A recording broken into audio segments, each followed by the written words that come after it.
Stand up, New York Giant fans. Monday Night Football tonight. So I figured I'd wait till today. I was going to go live last night, but I said I'll just wait till the day of the game. Go live around 4 o'clock, 3:45. Hang out with you guys for a couple of hours leading up into the game. I'll be on Bad Dogs tonight to call the game. But, of course, tonight the New York Giants got the Kansas City Chiefs on deck at Arrowhead Stadium. And when you looked at this game before the year started, you said for sure that's a loss. There's no way the New York Giants are going to win this game, and I'm still picking the Giants to lose. But the Kansas City Chiefs certainly don't look nearly as good, I think, as anybody, thought they would before the year started. Of course, the Chiefs have been to the Super Bowl each of the last two years. Chiefs coming in are 3-4. They've struggled this year. They've turned the football over a ton. They are minus 10 in the turnover differential this year. And a lot of that goes back to Pat Mahomes, right? Pat Mahomes this year, I think, has thrown 9 interceptions. And we'll see if the New York Giants could get him off of his game. I think part of the reason why Mahomes has thrown as many picks as he has, and I have not watched every Kansas City Chiefs game, has been the fact that their defense stinks. I think they rank 27th in terms of yards against. So the Giants should be able to move the football against this Kansas City Chiefs team. The question is, are they going to be able to punch it into the end zone, and can they establish a run? Something the New York Giants have not been able to do pretty much throughout the entirety of this season. Last week, the team played well on defense, but you were going up against Carolina. Now you're going up against Andy Reid with an extra day to prepare, and you're going up against Pat Mahomes. So it's going to be a much bigger test for the New York Giants. Going to talk to you guys throughout the stream. Say hello to a couple of you guys real quick. What's going on, VT? Jake, man, what's going on there? Jeffy, man, what's going on there? Alvin, what's going on there? JR, what's going on there? Big, man. James in the chat. Thank you to everybody for being here. Hopefully you guys are excited for the Monday night game tonight between the New York Giants and the Kansas City Chiefs. True Rapples, man, thank you very much. This game separates us from promise and square one. Yeah, I mean, if the Giants win tonight, I'm not, we'll be live after the game. I promise you on the channel, win, lose, or draw. We'll talk for at least an hour or so. But if the Giants win tonight, True Rapples, not to say that I think we're a playoff team. I'm not going to go. I will not say that. Will not say that. They need to earn a lot more from me in order for me to say that. But it will definitely give me a lot more hope going forward. And as crazy as it may sound last night, True Rapplist, I know obviously myself and a lot of Giants fans were rooting for the Dallas Cowboys to lose. But when you really think about it, if you're hoping for a small sliver of a chance to make the playoffs, which I do not think is going to happen, I want to continue to say that. But if you're hoping for that small sliver of a chance, well, by the Vikings losing now, if the Giants were to win tonight, they'd actually only be a half game out of the playoffs before they took on the Raiders. So I think the mindset of the fan base definitely changes if the New York Giants are able to get this win tonight. It will not be easy, though. And I know the Chiefs have not looked good so far this year. It's going to be a really tough game, though. There's no doubt about it. I have a ton of respect for Pat Mahomes and Andy Reid. But True Apples, man, thank you very much. I appreciate it. MYG Jeff, man, thank you very much. Kadarius Toney becomes a star tonight. Stand up. Well, I think that's got to be the offensive game plan going into tonight. It's got to be. With all the injuries on this team, there is no doubt about it. That has got to be the offensive game plan for the New York Giants. You got to get Kadarius Toney involved. And I'm not just talking about throwing him the football. I'm talking about putting him in the Wildcat. I'm talking about jet sweeps. They've got to get Kadarius Toney out in space. He's by far our biggest playmaker on this New York Giants football team, and he needs to be involved early and often. No Barkley, no Galladay. Tony has got to get the ball. You got to be creative with your play calling, and the Giants are going to have to cash in. I do think the Giants are going to create some turnovers in this game. I do. The question is, when they create them, are they going to be able to cash in? You think about the Dallas Cowboys game. Dallas Cowboys turned it over, I think, 2 out of their first 3 possessions. New York Giants couldn't cash in. First drive, they had it at midfield, couldn't cash in. Giants have got to score touchdowns, cannot settle for field goals against a team like the Kansas City Chiefs on Monday night. So we'll see, and obviously we'll see if this defense can put forth at least a valiant effort. I'm not expecting them to hold them to 3 points, but if the defense could hold them to low to mid-20s, maybe it gives the New York Giants a chance. We'll see, but it will not be easy. But thank you, Jeff, man. I appreciate it, buddy. And let's see what we got. And once again, thank you to everybody for being here. Yuri, just want to make sure I didn't miss anybody else. What's up, Dan? Man, thanks for popping in. What's going on, Sing? What's going on there, JR? What's going on, VT? Jake? Authentic, I think's in the chat as well. Thank you to everybody for being here. Yuri says, hope you had a great Halloween. Yesterday was my birthday. Well, happy birthday. Happy 25th birthday. Chiefs are basically the Cowboys of last year with no defense. Hot take, Mahomes will have more turnovers than Daniel Jones. Well, how many turnovers does he have? I mean, I know he's got a ton so far. Right now as a team, the Chiefs have turned the ball over 17 times. And Mahomes, I think, has 9 picks. Not sure how many fumbles he has. He's got 9 picks, and in terms of fumbles, he's got, I don't know, he's got to have a few at least. So he might, I mean, at the end of the day, but he's also got a lot more touchdowns. That's for damn sure. I think he's lost 2 fumbles, if I'm not mistaken. So he's got about 11 turnovers just attributed to Pat Mahomes by himself. So that may very well be the case, but he's also putting a lot more points on the board. We need Daniel Jones to cash in when we get into the red zone, and we'll see if he's able to do that tonight. But Yuri, man, thank you very much, man. I appreciate it, buddy. And let's see. Joey G says, just compete. That's all I could ask for. Yeah, by no means am I going into this game with the mindset that I'm going to flip out if the New York Giants lose in Kansas City. You know, I think a lot of Giants fans are going to come in here probably thinking higher of the team than maybe they should based off the way they played last week against the Carolina Panthers, where they won, I think it was 24-3, 25-3, whatever it may have been. I think it was 25-3, our largest margin of victory since 2018. But this is a different team. And the thing that really worries me about Kansas City in this game, and I hope I'm wrong, I say it every week, whenever I pick against the Giants, I hope I'm wrong. I think Kansas City is desperate for a win tonight. They're even more desperate than the Giants are. Kansas City coming into this year was a Super Bowl favorite. Right now, they're 3-4. So this is certainly not going to be a game, you know, similar to the game that the Jets played this past week. I think the Jets benefited because their opponent overlooked them. I really do believe that was the case against the Cincinnati Bengals. They had the Cleveland Browns on deck. They're kind of an inexperienced team. I think they overlooked them. You're not getting that tonight from the Kansas City Chiefs. They are not going to be overlooking the New York Giants. They need this game. And that worries me because I think we're going to get the best version of this year's Kansas City Chiefs team. The question is, how good is that version? You know, they don't look as good as years past, but is it still good enough to beat the Giants? And the other thing that I really worry about in this game is Travis Kelce. We saw what the New York Giants did when we went up against Noah Fant.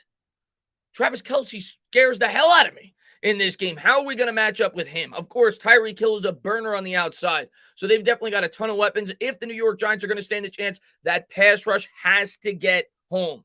If the pass rush gets home, maybe we got a chance to create a couple of turnovers and give ourselves an opportunity to win this football game. But the pass rush has to be there. Last week it was. I think we got 23 pressures. We got 6 sacks. Leonard Williams looked terrific. Dexter Lawrence looked terrific. And yeah, you could say we went up against a bad offensive line last week, but we're going up against a bad offensive line this week. So we'll see if the New York Giants are able to create some pressure, maybe create some turnovers, because that's how we're going to win this game if we're going to win it. But Kelce obviously is a mismatch nightmare for the New York Giants in this game. The Chiefs are also very creative with the way that they use him. They use him a lot in the H-back role. They're going to find ways to get him out in open space.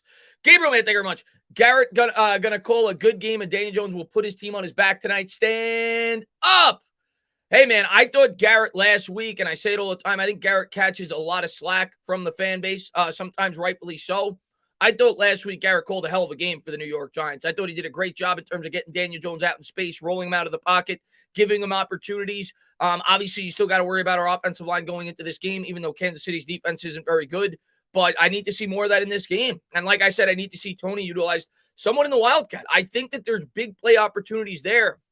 When you bring Tony in for the Wildcat, which they've only done once this year, it creates an extra blocker, and it gives you an opportunity to create some big plays in the run game. And maybe you don't have to use Daniel Jones so much in that capacity, if you go that route. So we'll see. But Giants obviously are going to need big plays in this game as well. And I say it every week, but especially against an opponent like this on the road, if we can establish any kind of ground game, it would certainly help. Something we have not been able to do all year. But if there's a team we could do it against, I mean, you look at the Kansas City Chiefs stats so far this year, their run defense is horrible. Their defense in general is horrible, but their run defense is pitiful. I think I'm going to pull it up right now. I think they're surrendering 4.7 yards per carry on the ground. And let me double check on that and see where they rank in the league. But it's bad, man. They're surrendering 4.7 yards per carry, which is 29th in the NFL. So if there's a team that the Giants should be able to create a ground game against, you would hope it could be a team like this. And we'll see if they're able to do it. The other thing I want to point out as well, as much as we struggle in the red zone, they do too defensively. They're 27th in the NFL. They've surrendered 19 touchdowns in 26 opportunities this year in the red zone, something that the Giants have really struggled with. We know how bad we are in that area, but maybe going up against a defense like this, the Giants will be able to cash in when they get those opportunities, and they're going to need to if they're going to win this game. Jeff, man, thank you very much. Pass rush on Mahomes, red zone offense, big keys. Red zone offense is going to be the big key every week. you got to score when you get there. It's like leaving 4 points on the board, and the Giants just do it way too. They leave the points on the board way too often. Then we were 31st last year, and I'll double check going into last week. We were 32nd, and I think we scored twice in the red zone last week, so maybe we're a little bit higher. Let me just double check. I think we're probably still 32nd because we were that bad. Yep, we're still 32nd. We only score 45% of the time that we enter the red zone, 9 out of our 20 trips. That has to change if the Giants stand any chance tonight. Jeff, man, thank you very much, man. I appreciate it, buddy. And let's see. Of course, pressure on Mahomes, though. That goes without saying. And Buck Josh, what's going on, man? Upset alert, and I won't be watching. Yeah, Buck, you told me last week when the Giants won, you didn't watch it. You're not going to watch this week. So you got to do what you got to do, man. We got to keep things in check, man. Whatever we did last week, we got to do this week to try to find a way to get a win. And it would be fun if the Giants could ever find a way to win this game. It gives us more purpose going forward. Being that we'd only be a half game out of the wild card, you'd have the Raiders on deck. I think that's a game that's at least somewhat winnable. And you'd have at least some hope going into next week, but will not be an easy game tonight. It would certainly make up for, say the Falcons loss if we were able to win this game tonight, because I don't think anybody had the Giants winning this game before the year started. And we'll see if the New York Giants are able to pick on the Kansas City Chiefs kind of while they're at their low point. Michael, man, thank you very much. Casey will play angry. New York Giants got to be ready. Kansas City, I'm telling you right now, and I hope I'm wrong. I pray I'm wrong. I hope Kansas City comes out sloppy. I hope Kansas City comes out undisciplined. I hope Kansas City looks horrible. I am not expecting that tonight from the Kansas City Chiefs. They are desperate for this win. They lose this game, they're in big trouble. 3-5 with a loss to the New York Giants in the AFC West in that division. They can't lose this game, man. And they're at home. We are going to get a good version of the Kansas City Chiefs. That's my prediction, and I pray to God I'm wrong. I want the Giants to win, trust me. But I am not taking this opponent lightly. I've seen a lot of people take them lightly going into this week. I am not. I think this is still a good football team. I still have a ton of respect for Andy Reid. I still have a ton of respect for Pat Mahomes. They still have a ton of weapons. Yes, their offensive line is definitely vulnerable. The question is, can the New York Giants take advantage of it? It's not like you're going up against Sam Darnold, okay? Yes, the Kansas City Chiefs offensive line is not very good, but you're going up against Pat Mahomes. You're not going up against Sam Darnold. So we'll see. Louis, man, thank you very much. You already know I'm staying up till 3 a.m. to watch the game. What's going on, Louis, man? Thanks for popping in, buddy. I've had a couple of opportunities to get to talk to you on the channel, and glad that you're here. You're a diehard man from across the pond, so thank you so much for popping in. And obviously, this is a game that a lot of Giants fans had circled on their calendars before the year started, and I hope you're excited for it, Louis, man. Thanks for popping in the stream, man. Who would you put on Travis Kelce? I mean, I don't know, man. Obviously, Peppers is out. We've tried that in the past. That hasn't worked. I don't know, man. I honestly don't know.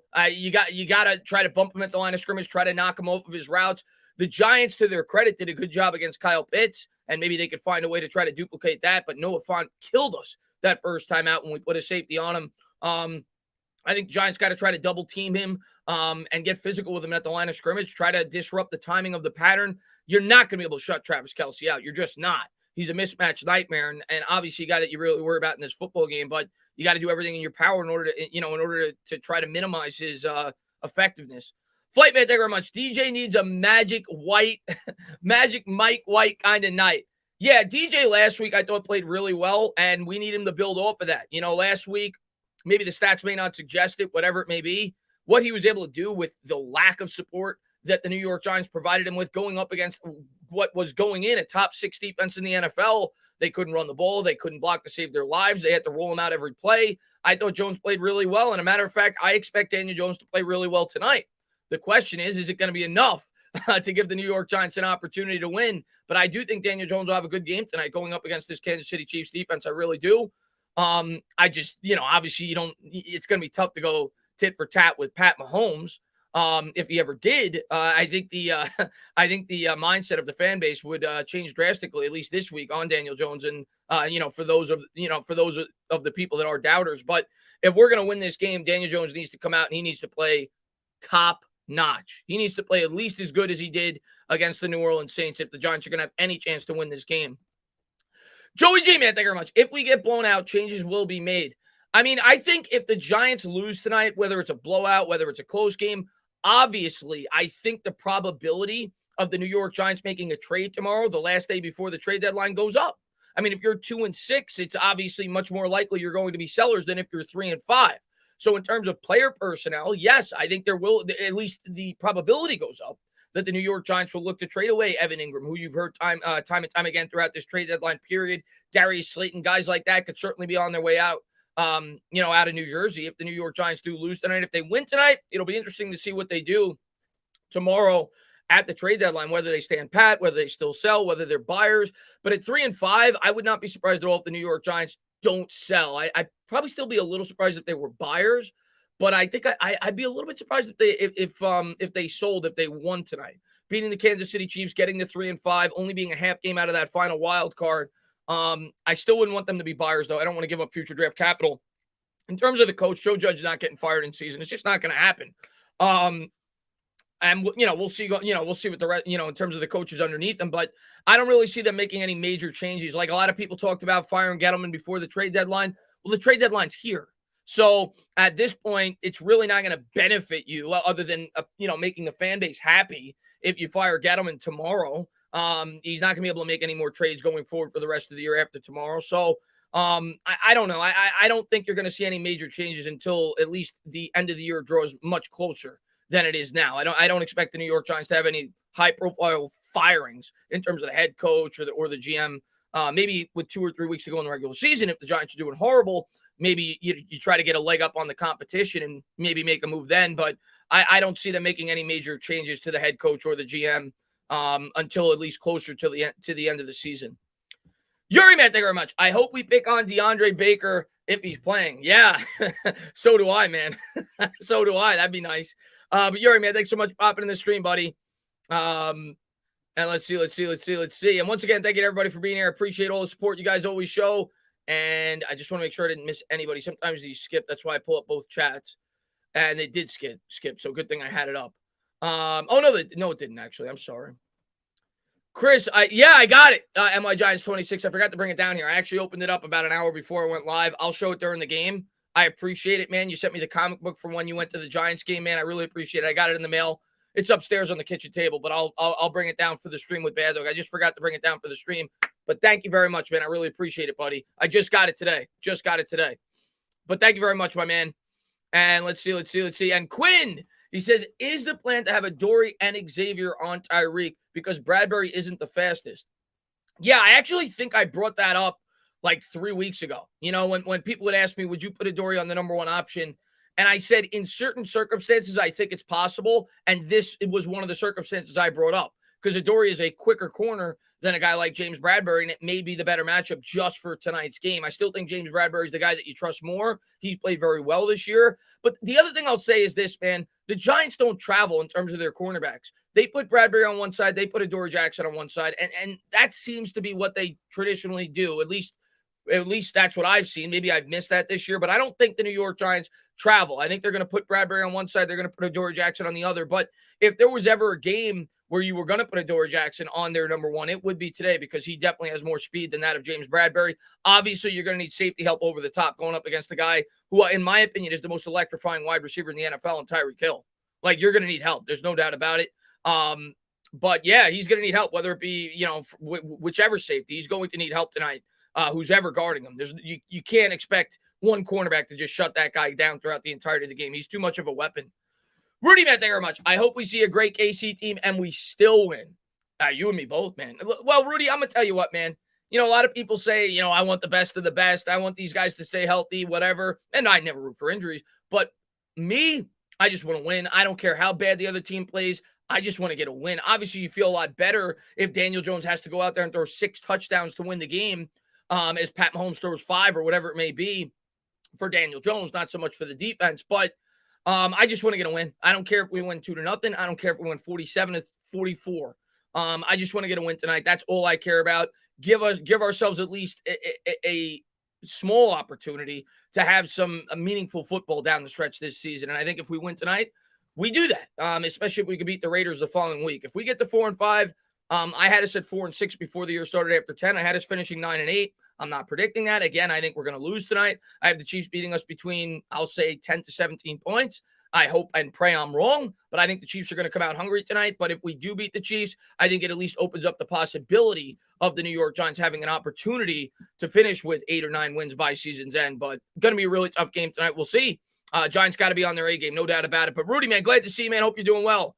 Raphael says, dude, the Rams are, yeah, I saw they made an acquisition right before I went live. I mean, the Rams are my Super Bowl pick before the year started. And that hasn't changed. I had them before the year started, so I'm going to stick with that throughout the playoffs. They have, in my opinion, if not the best defense, one of the top 2 or 3. And obviously, Matt Stafford is playing at an MVP level like I thought he would with Sean McVay and all the weapons they got over there. So the Rams are really good. But Raphael, man, thank you very much, buddy. I appreciate it. And Jeff, he says, I think that Tony and Shepard could create a bunch of plays in the middle of the field. Their quick routes and double moves really could be big. Yeah, well, those are going to be the two. Those are going to be the 2 guys that we target the most today. I mean, who else are you going to be throwing to, right? So, yeah, I mean, I think the Giants are going to have big play opportunities in this game. I do. The Kansas City Chiefs defense is horrible. So I do think we're going to have big play opportunities in this game. I think we'll be able to hopefully at least establish some kind of ground game. And by doing that, if you get them to try to creep up and cheat, that's when you try to hit big plays over the top. But I do think the Giants will be able to take advantage of this Kansas City Chiefs defense, but they got to be smart. They can't turn the football over. If the Giants are going to win this game against the Chiefs on the road, you got to be +2 in that department. You got to be +2 in the turnover differential.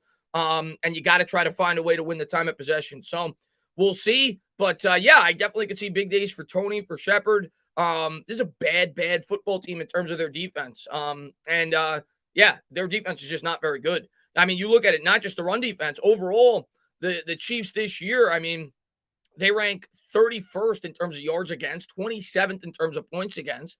Quarterbacks are averaging how many passing yards a game? I mean, they've given up almost 2,000 yards through the air this year. So, yeah, I think we're going to be able to move the ball against them. 27th in terms of yards against, through the air. So I think we will be able to move the ball against them tonight. No doubt about it. But defense has to step up, and we got to score when we get close to the end zone, man. The Giants' problem this year has not been 20-20. We've moved the ball fairly effectively. The problem has been once we get close, we can't get it in. It's the same problem we had last year. Joey, man, thank you very much. Looking forward to sharing a victory shot with you, bud, man. I sure hope so, man. I got it on deck. I can't wait. Going to be doing a victory stream after if we do find a way to get a win. And that would be one hell of a stream. This would definitely be the biggest win since I've been on YouTube. If we ever found a way on prime time to beat the Kansas City Chiefs, Pat Mahomes, are you kidding me? I don't care what their record is. That would be a ridiculous win. I hope it happens. I definitely hope it would happen. It would be a lot of fun. Joe, man, what's going on, buddy? And let's see. Just want to make sure I didn't miss anybody. I see James Ramone's in the chat. Just wanted to shout him out. He's in all my streams. Thank you for popping in, James. Let's see. I got Joey. Just want to make sure I didn't miss anybody. Chris Devers.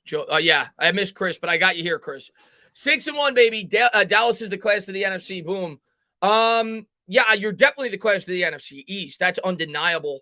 I won't go as far to say the class of the NFC yet, but you're certainly, in my opinion, in the top 4 teams. I'd even have you above the Cardinals, and I hate admitting that as a Giants fan, but my class of the NFC right now, I have you in the top 4. I got the Packers, I got the Bucks, I got the Cowboys, and I got the Rams. I got the Cardinals 5th.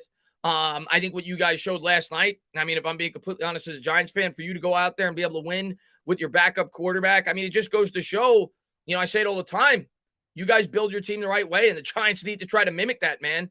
By no means do I want them to try to mimic the Cowboys. I hate the Cowboys, but the way that you constructed your team was the right way. Cup steps in there. You guys still able to move the football at a fairly effective rate, and you find a way to get a win because you guys have a really strong offensive line. And you saw it last night. You beat a good team on the road with your backup quarterback. And Prison Mike, man, thank you very much. Aaron Robinson and Ellerson Smith are active. Last I heard they were, or they were going to be. I have not heard anything different. Maybe somebody in the chat knows otherwise. Last I heard they were. I've been kind of busy today, so I wasn't checking Twitter so much. But last I heard that they were at least trending towards playing today. So we'll see. And if they are able to play, we'll see if they actually get to have any reps on the field. But really looking forward to seeing both those guys play today if they get that opportunity. We could certainly use Aaron Robinson in the slot. We haven't been really good in that area this year. If he does get an opportunity to see the field. And Ellerson Smith can't be much worse than O'Shane Ximines, even though Ximines he had one really nice play last week. But overall, Ximines has kind of been quiet. I'd like to see Ellerson Smith at least get to touch the field a little bit, but then you got Quincy Roche. Even if Ellerson Smith is ready to go, I don't really expect him to get a ton of reps to start, but he's certainly a guy that maybe gets more of an opportunity as the season goes along. John, man, thank you very much. Let me just take a sip of my coffee. I forgot I brought it down. John says, sup, Chris? When the Titans played Kansas City, they had AJ travel with Tyreek, and I see a big night for Sexy Dexy and Aziz.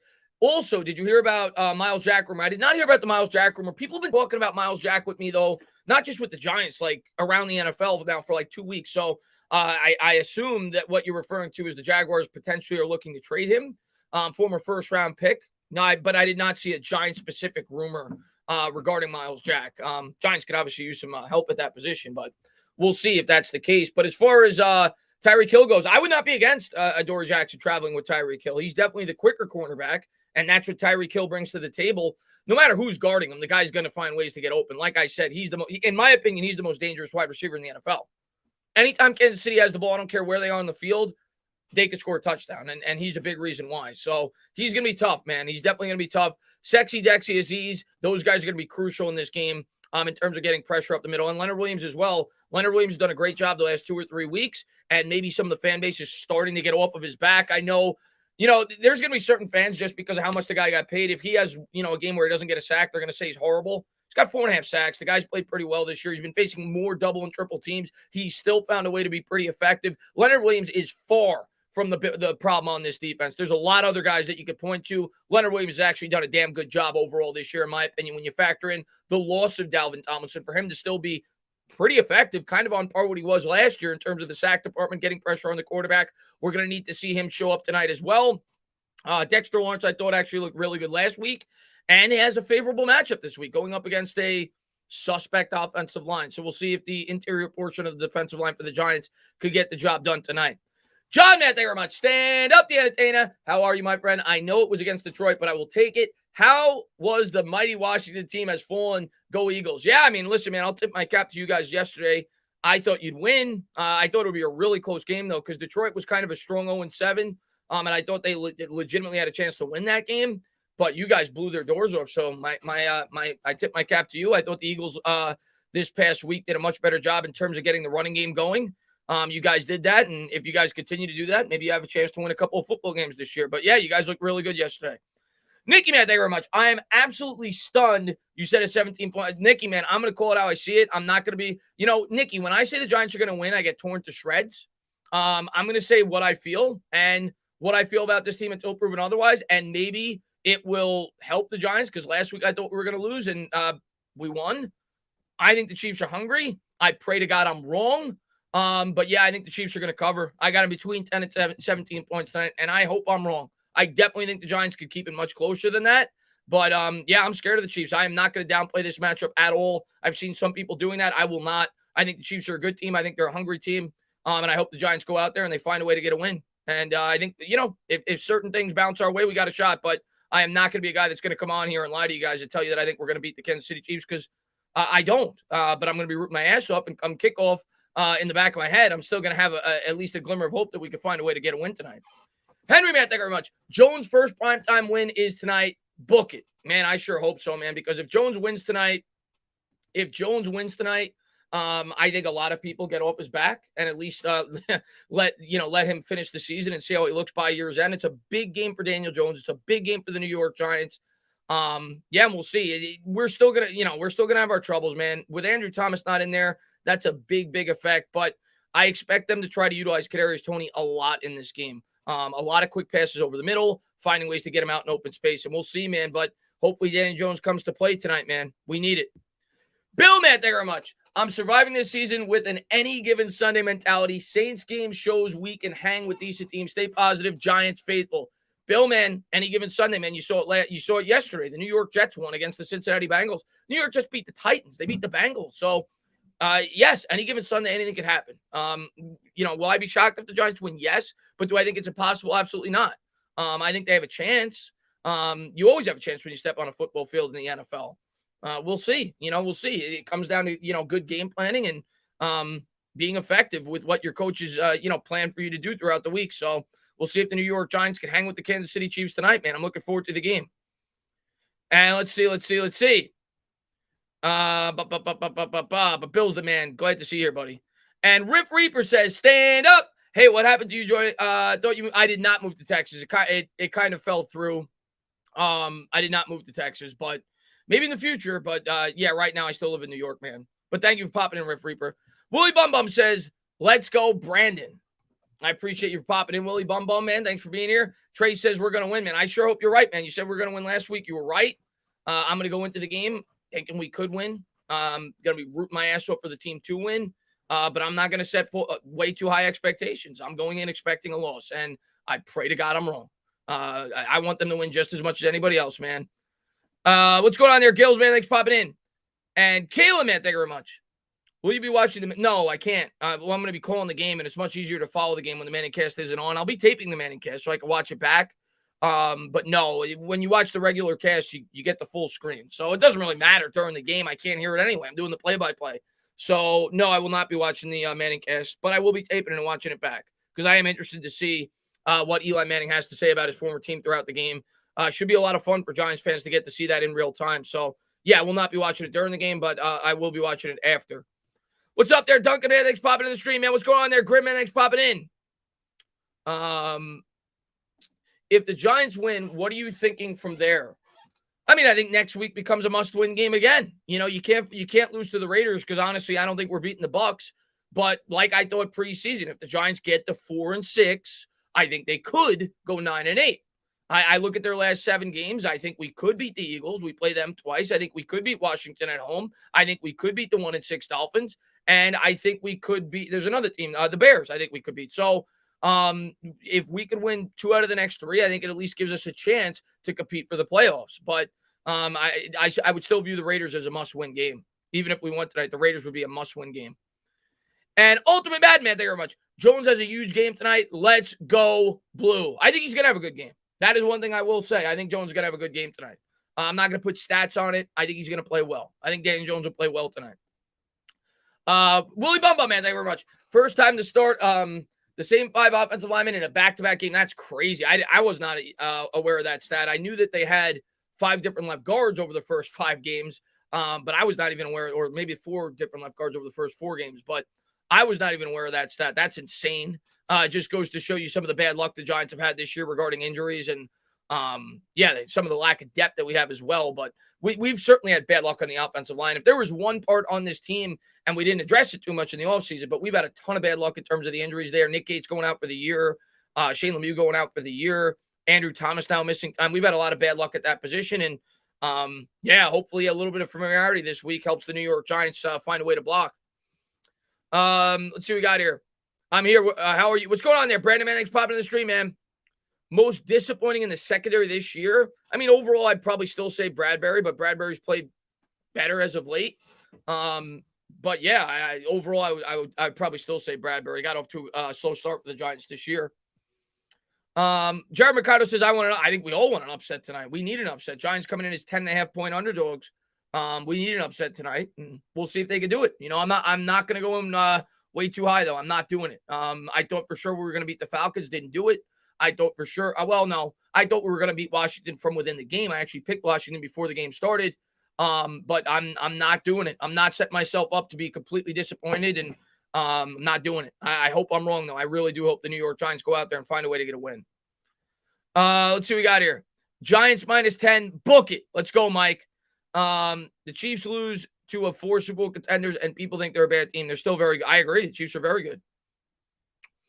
Let's go, Giants. Do you think we will do something before the deadline? I mean, I think a lot of that comes down to tonight. Like I said at the top of the stream, I think a lot of that comes down to tonight. If they lose, I don't think we're going to be buyers. I'd be surprised if we're buyers, win, lose, or draw tonight. But if we lose, I think it makes it much more probable that the New York Giants will be sellers at the trade deadline. If we win, I don't think we'll be sellers. I don't necessarily know if we'll be buyers. Rodney, man, thank you very much, man, for the $5 donation. What's going on, man? Thanks for popping in the stream, buddy. Got to sustain drives and score touchdowns. Best chance we got. Yeah, I mean, we got to cash them when we get there, and we got to have long drives. And the Giants have not had many long drives this year. Daniel Jones actually had a lot of long drives last year. They didn't score a lot when they did, but this year we have not had a lot of long drives. I'm curious, actually. Let me pull up the New York Giants stats. I don't think we've been good on third down at all, but maybe I'm wrong. Let me pull up the Giants stats real quick. But, yeah, I mean, we definitely need to be able to cash in the red zone. No doubt about that. Let me look at third down conversion rate this year. Third down ranking, NFL. I'm curious to see where the Giants rank in that category. But, Jones actually been pretty good, actually, if I had to guess. Better than last year in terms of third down conversion, but let's see. This year, the New York Giants on third down rank 21st in the NFL. They convert 39% of the time. The Kansas City Chiefs convert, where are they? I don't even see them. Where's the Chiefs? Where the hell are they? I don't even see them. Regardless, the Giants are 21st. I don't see the Chiefs. I'm trying to read it. Oh, Kansas City's first. No wonder why I didn't see him. Kansas City is first in third down conversion rate. So you want a big key to this game? It is just that. Get off the field on third down. Kansas City is converting 60% of the time on third down. The New York Giants are only converting 39% of the time on third down. And the New York Giants defense probably hasn't been much better in terms of getting off the field on third down. But that's a huge key in this game. Can't allow Kansas City to convert 60% of the time on third down. And independent, man, thank you very much. I'm nervous. Anyone of significance off the IR? Well, yeah, we're going to have Sterling Shepard tonight. We're going to have Kadarius Toney tonight. Ellerson Smith, I think, is available, along with Aaron Robinson, our rookie DB. So, yeah, those players who have been out, the last two may not play. We'll see because they're rookies. But obviously, Sterling Shepard is going to play along with Kadarius Toney. They'll be playing for sure. They weren't on the IR, but they were out last week. Let's see. My low-key pick for game MVP, Danny Shelton. Shelton, we talk about underwhelming players. I think he's been pretty underwhelming this year, Danny Shelton. But I hope you're right, man. I hope he has a great game today. Hot take. Darnay Holmes comes up with an interception, man. From your lips to God's ears. Darnay Holmes has not done much this year. Hopefully, we need at least 2 picks in this game. Two turnovers created at least. Michael, man, thank you very much. 2 questions. Who would be shocked you the most if they are dealt tomorrow? Somehow, if they are buyers, is there a player somebody mentioned Miles Jack. If they were going to be buyers, I'm not going to say a specific player. I really don't think we're going to be buyers, but if we were going to be buyers, I would think it would be a linebacker more than likely because we're really thin at that position right now. Maybe an edge rusher. You're not going to get a good offensive lineman. You're just not. I would probably say a linebacker if I had to guess. In terms of who would I be shocked? Nobody. Nobody's going to shock me if they're traded by the New York Giants, if they're sellers. Maybe I would be shocked if they were able to trade certain players, based on their contracts and their injuries and everything else. But I don't think I'd be shocked if the Giants, outside of Daniel Jones, they're not going to trade Daniel Jones in season. But realistically speaking, I don't think I'd be shocked if they traded anybody. And they're not trading Thomas. They're not trading Toney. But anybody that's not at like the beginning of their rookie contract or Daniel Jones wouldn't shock me if they were traded by the New York Giants, if they intended to be sellers. Wouldn't shock me at all. Not even a little bit.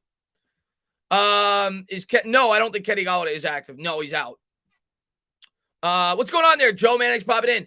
Entertaining, great content. 28-24, we're gonna win. Mahomes gonna ice from your lips to God's ears. If they win 28-24, I'm gonna be back and I will point to what you just said, and I'll say you were spot on.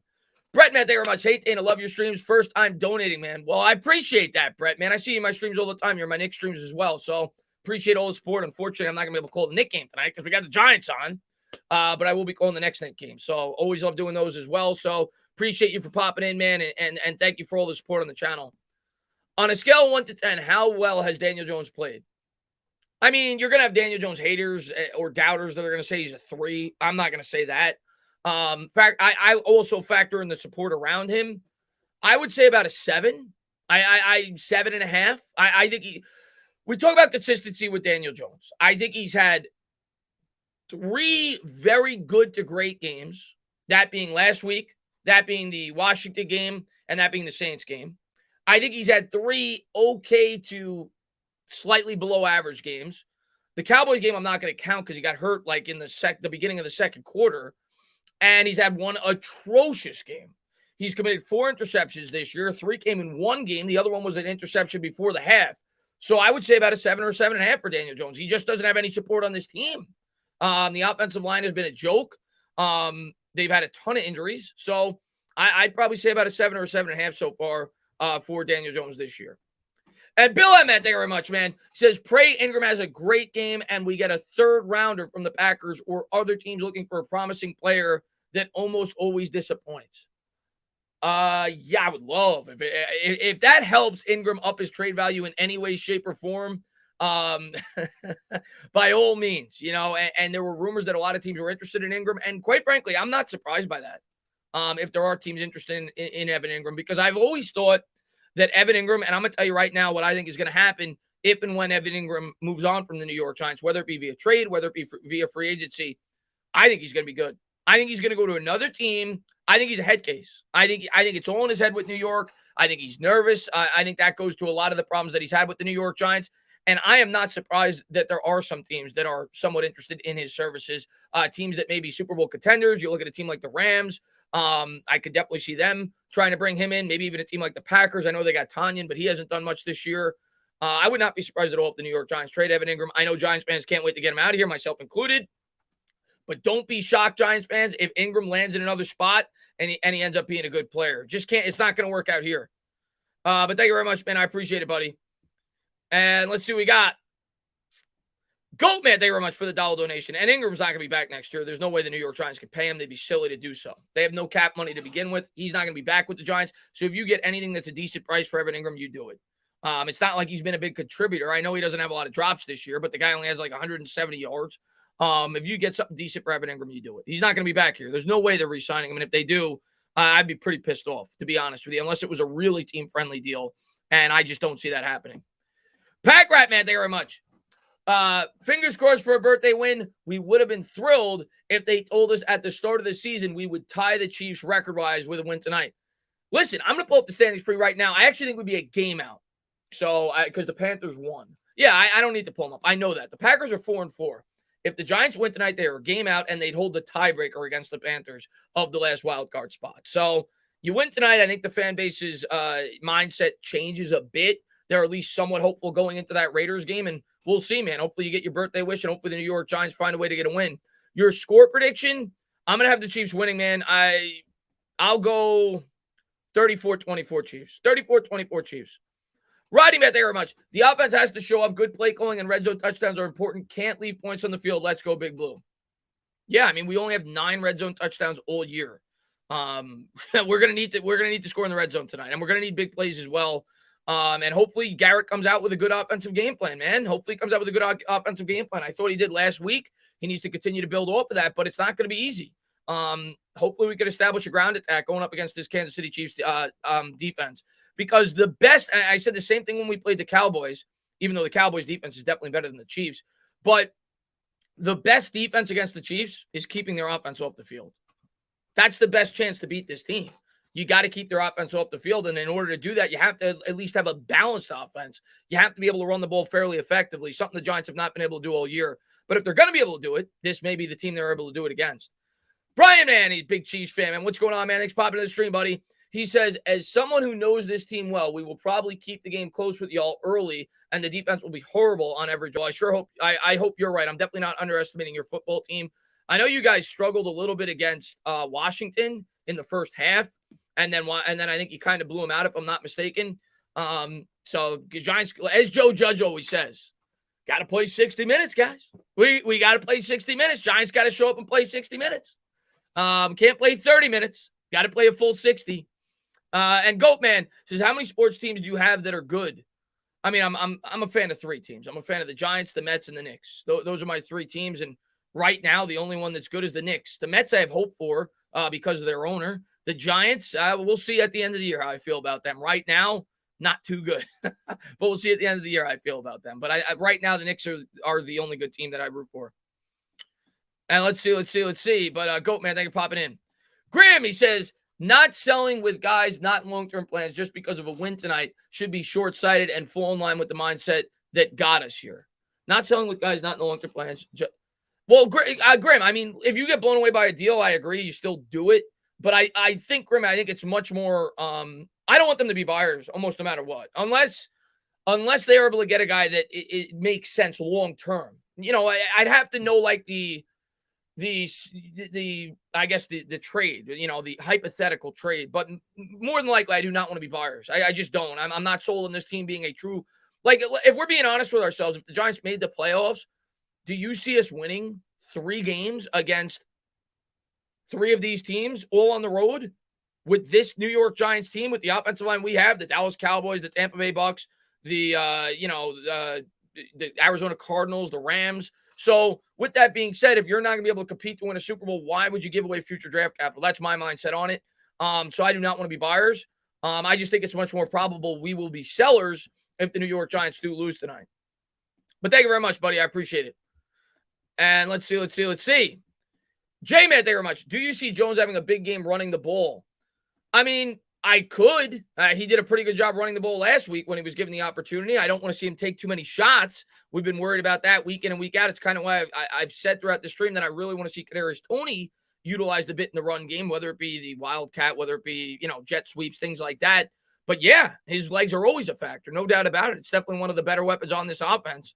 And I think a lot of that goes to how good he is. I say it all the time. He's got really good straight line speed. We know that. He's one of the fastest quarterbacks in the league in terms of straight line speed. Not the most elusive guy, but he sells the fake really well on those RPOs, and he's great at that. And I don't think it's something that you could take completely out of the playbook. I think it's a part of his game, but he's got to be much smarter when he runs the ball. He was still taking some shots last week. We can't continue to see that. Time, Matt, thank you very much. In a guillotine league on the block and need 23 points from Daniel Jones. Someone is offering me Mahomes and all. Who do you think, Pat or Daniel Jones? Ooh, who's going to put up more fantasy points tonight? It's a good question because a lot of it depends on the flow of the game, right? Because if the Chiefs get out to a big lead, the Giants may be throwing the ball a lot to try to catch up. I obviously think Pat Mahomes is the safer option, if I'm being completely honest with you. But would I be shocked if the Giants are playing from behind and playing catch-up ball that Daniel Jones has a really good game fantasy-wise? No, I wouldn't. But you got Pat Mahomes is the safer guy, for sure. And Alvin, man, thank you very much. People are worried about our offense. They better worry about our defense. If we can't hold the Chiefs to under 30, we don't have a chance. Yeah, and that's kind of why I said the run game is our best defense in this game. You have to be able to run the ball to keep to keep their offense off the field, because if we get into a high-flying matchup, Alvin, we're not winning. We're not. I mean, whose offense are you taking? Let's be real. Take your Giants cap off, and you're in Kansas City. Whose offense are you taking if you're getting into a shootout? You're not taking the Giants. I promise you that. So the Giants' best chance in this game is to create some turnovers and being able to establish a ground game. Of course, we need big plays. Of course, we need Daniel Jones to bowl out, but we have to do it in a smart way. We can't go out there and try to go tit for tat with Pat Mahomes. Most of the time when you do that, you're not going to win. But we'll see what we're able to do tonight, man. Got to get that run game going, man. I think that's our best defense in this game. But thank you very much, buddy. I appreciate it.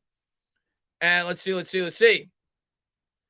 And Xerox, what's going on, my man? He says, how are you, buddy? I don't know why, but I'm feeling pretty optimistic about tonight's game.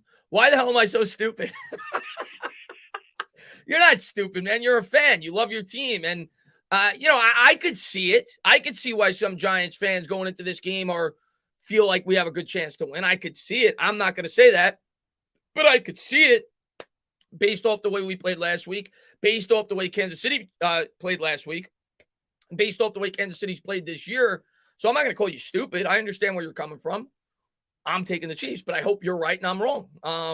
I am not overlooking this football team, but Kansas City definitely has holes, man. There's no doubt about it. Their defense, I mean, you look at Kansas City so far this year, I mean, look at it. I mean, they've given up. They've played 7 games. They gave up 29 points against the Browns. They gave up 36 points against the Ravens. They gave up 30 points against the Eagles. They gave up 30 points against the Chargers. They gave up 38 points against the Bills. 27 points last week to the Titans. They gave up 13 points to Washington. So, I mean, they've given up 30 points or more in 1, 2, 3, 4 of their 7 games, and 27 points or more in 6 of their 7 games. So, they definitely have vulnerabilities on this team, and the New York Giants are going to have to find a way to take advantage of it. Brett, man, thank you very much. Sorry I don't make every stream. No, don't ever apologize, man. I work a night shift 11 p.m. to 7 a.m., so it's a little tough for my life schedule. What a mess. Either way, let's get this W, man. Never apologize, man. I appreciate anybody for popping in at all, man. You guys are the best. Thank you guys for all your continued support on the channel. Last couple weeks, I've kind of been taking it a little bit slower with the Giants. Just need a little bit of a break. I'm going to be doing a lot more Giants videos, especially after the trade deadline and as the season draws near to the end. Because that's right now, I know what all Giants fans want to talk about unless we win tonight, and that's the offseason. And I just think it's way too premature to start talking about the offseason 7 games into the season. So it's kind of why I've dialed back the Giants content just a little bit. I try to still go live and have at least 1 or 2 videos a week, but I'll have a lot more Giants content as the season, draws closer to a close, or if the Giants win tonight and they become, a team that you actually think has a chance to do something this year. We'll talk a lot more about them in the week-to-week basis, man. But I appreciate you for popping in, buddy. Bryce, man, thank you very much. Sorry I'm late. I set the reminder thing on YouTube to tell me when the live is starting, and they didn't remind me at all. Yeah, I don't know why YouTube does that, man. I don't know why YouTube does that. Sometimes the notifications don't go off. I don't understand it. Sometimes it works, sometimes it doesn't. But don't apologize, man. You guys are the best, man. Thank you guys for being here. James, my man, he's with the $2 donation. I appreciate it. I saw you in the Knicks stream the other night, James. I know you're a big Nets fan. You were waiting. You were waiting, James, for the Knicks to implode, but I saw you give RJ Barrett his props.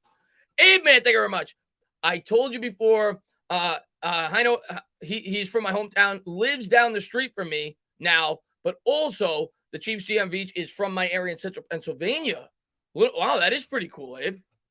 That is pretty cool. Hynoski you're talking about, the fullback. Yeah, I remember you telling me that. That is pretty cool. But hey, man, thank you so much for popping in the stream, buddy. I appreciate it, man. And let's see. And, we got a new member, man. Zach, stand up, new member. Welcome to the squad, man. Expect to win every game. Don't feel stupid for it. Trace, man, like I said, man, come kick off. I'm going to be in it. I'm going to be in it to win it. But I, as my YouTube channel's grown, I'm always going to be a fan. I always say that when you come to my channel, you're going to get a biased perspective. But I try to be as unbiased as I possibly can. That's what I try to do. I'm always going to be at least slightly biased on any circumstance. I'm a Giants fan at the end of the day, but I try to give you guys my honest and unbiased opinion, or at least as close to it as I possibly could give you. And I don't think we're winning tonight, so that's why I'm picking against this. But I'm rooting my ass off for him. I am. Do I think we have a shot? Yeah, I saw the Jets win yesterday against the Bengals. Why don't we have a shot? So I think we have a shot, but I'm picking the Chiefs. What's going on there, NY Finest, man? Thanks for popping in the stream, man. Brandon, man, thank you so much for the $1 donation. I appreciate it, man. Patrick Graham, you better be getting your weight up. I am blaming, I said it at the start of the year, I am blaming skinny Patrick Graham for the New York Giants defensive liabilities this year. I'm fully putting the blame on Patrick Graham. He's got to get fat again. So far, last week the defense did look much better. Let's send Patrick Graham a box of snacks. We have of course we have a chance to win. There's always a chance to win, man. You don't think we're winning because well, that's the other thing, John. I'm very superstitious too. And last week I didn't think we were going to win and we won. So maybe I need to continue to think that. Maybe they'll continue to win. Stand up. What's going on there, Charlie? Love the Giants till I die. I'm rooting for our kicker and our rookies, but we getting clapped. Hey, man, I also don't blame you for feeling that way. We're playing the Chiefs, man. The battle of the least horrible O-line tonight. What's going on there, Travis, man? Thanks for popping in. Jesse Bryan in the chat, man. What's going on? Mike White was a fit. Yeah, Mike White looked really good yesterday for the Jets. I think he had over 400 yards. What the hell was that? Jeremy, what's up, my man? He says, hi, Chris. Hopefully we get 2 wins in one night. Let's go. Yeah, that's right. The Knicks tip off, I think, at 7 or 7:30 tonight. So hopefully both teams win tonight. Joe Judge. Let's go, my man. He says, if we go 6-11 and Danny continues a decent season, do we replace him in the draft or keep him? Personally, I don't like the quarterbacks in this draft. Judge, I know a lot of people are going to disagree with me, but I've said it countless times. I think the dumbest thing a team could ever do is force a quarterback pick. And if there was not an elite quarterback in this draft class, I don't want to take one. I would much sooner rather go another year with Daniel Jones and fix the real problems on this roster. You saw it last night with the Dallas Cowboys. You could be the biggest Daniel Jones hater in the world, okay? You have to think he's better than Cooper Rush. Cooper Rush couldn't even make the team last year as Daniel Jones' third-string quarterback. You saw it last night with the Dallas Cowboys. Cooper Rush able to come in there, throw for 300 yards and 2 touchdowns. The New York Giants should strive to have a roster like the Dallas Cowboys on offense where you could freaking block and maximize the talent of your quarterback, maximize the talent of your wide receiver, maximize the talent of your running back. So I have an opportunity to do that in this year's draft. I'm going to do it. Okay. And if Daniel Jones is not the answer after that, well, then we start to think about moving on and making a change at the quarterback position. But I'm not forcing a quarterback pick. Of course, if there's an elite talent, you always take the player. That's the most important position. If there is an elite talent, you take them. I don't see that in this year's draft. But Judge, man, thank you very much, man. And let's see what we got. NY Giants 26, man. He says, got an idea. Break into Graham's car. Change the GPS address instead of Arrowhead Stadium. We make it. That's a good idea, man. Send them over to McDonald's. We'll gain some weight before the game. The Giants defense will have 10 sacks. Jonathan, man, thank you very much. There's nothing I want more than the headline tomorrow to say DJ outduels Pat Mahomes. Oh, that'd be a dream come true, man. You know, there's nobody on this team I root for more than Daniel Jones. I think he's a great kid. I think he's a hard worker, and I want him to succeed. You know, I'm also not going to say that I'm fully bought in, but I want him to succeed. And I think he does have talent, and I hope he does. Brandon, man, thank you very much for the $1 donation, man. I appreciate it. Nice Daniel Jones picture, man. Love it.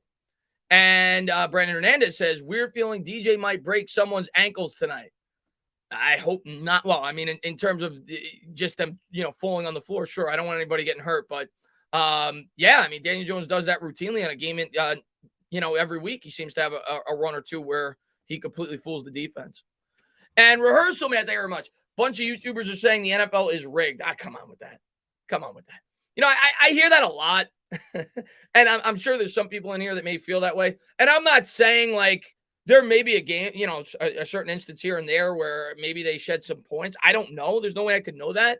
But for people that think the NFL is scripted, how could you script the David Tyree catch? How could you script that? You can't. You cannot script that. So I don't know, man. I just think that's conspiracy theory nonsense. And I do not think the NFL scripted. That's just my opinion. And Irish Rover, man, thank you very much. Hi, Chris. Just stopped by to say hello. Looking forward to the game tonight. I hope to see a competitive game. Booker is key to the to opening the field for DJ to show his stuff. Go Giants. Go Blue. Yeah, man. Like I said, man, the running game. That's the most important thing in this game. And it's not just for Daniel Jones opening up big plays. It's also to help our defense. The best defense in this game is going to be the New York Giants offense.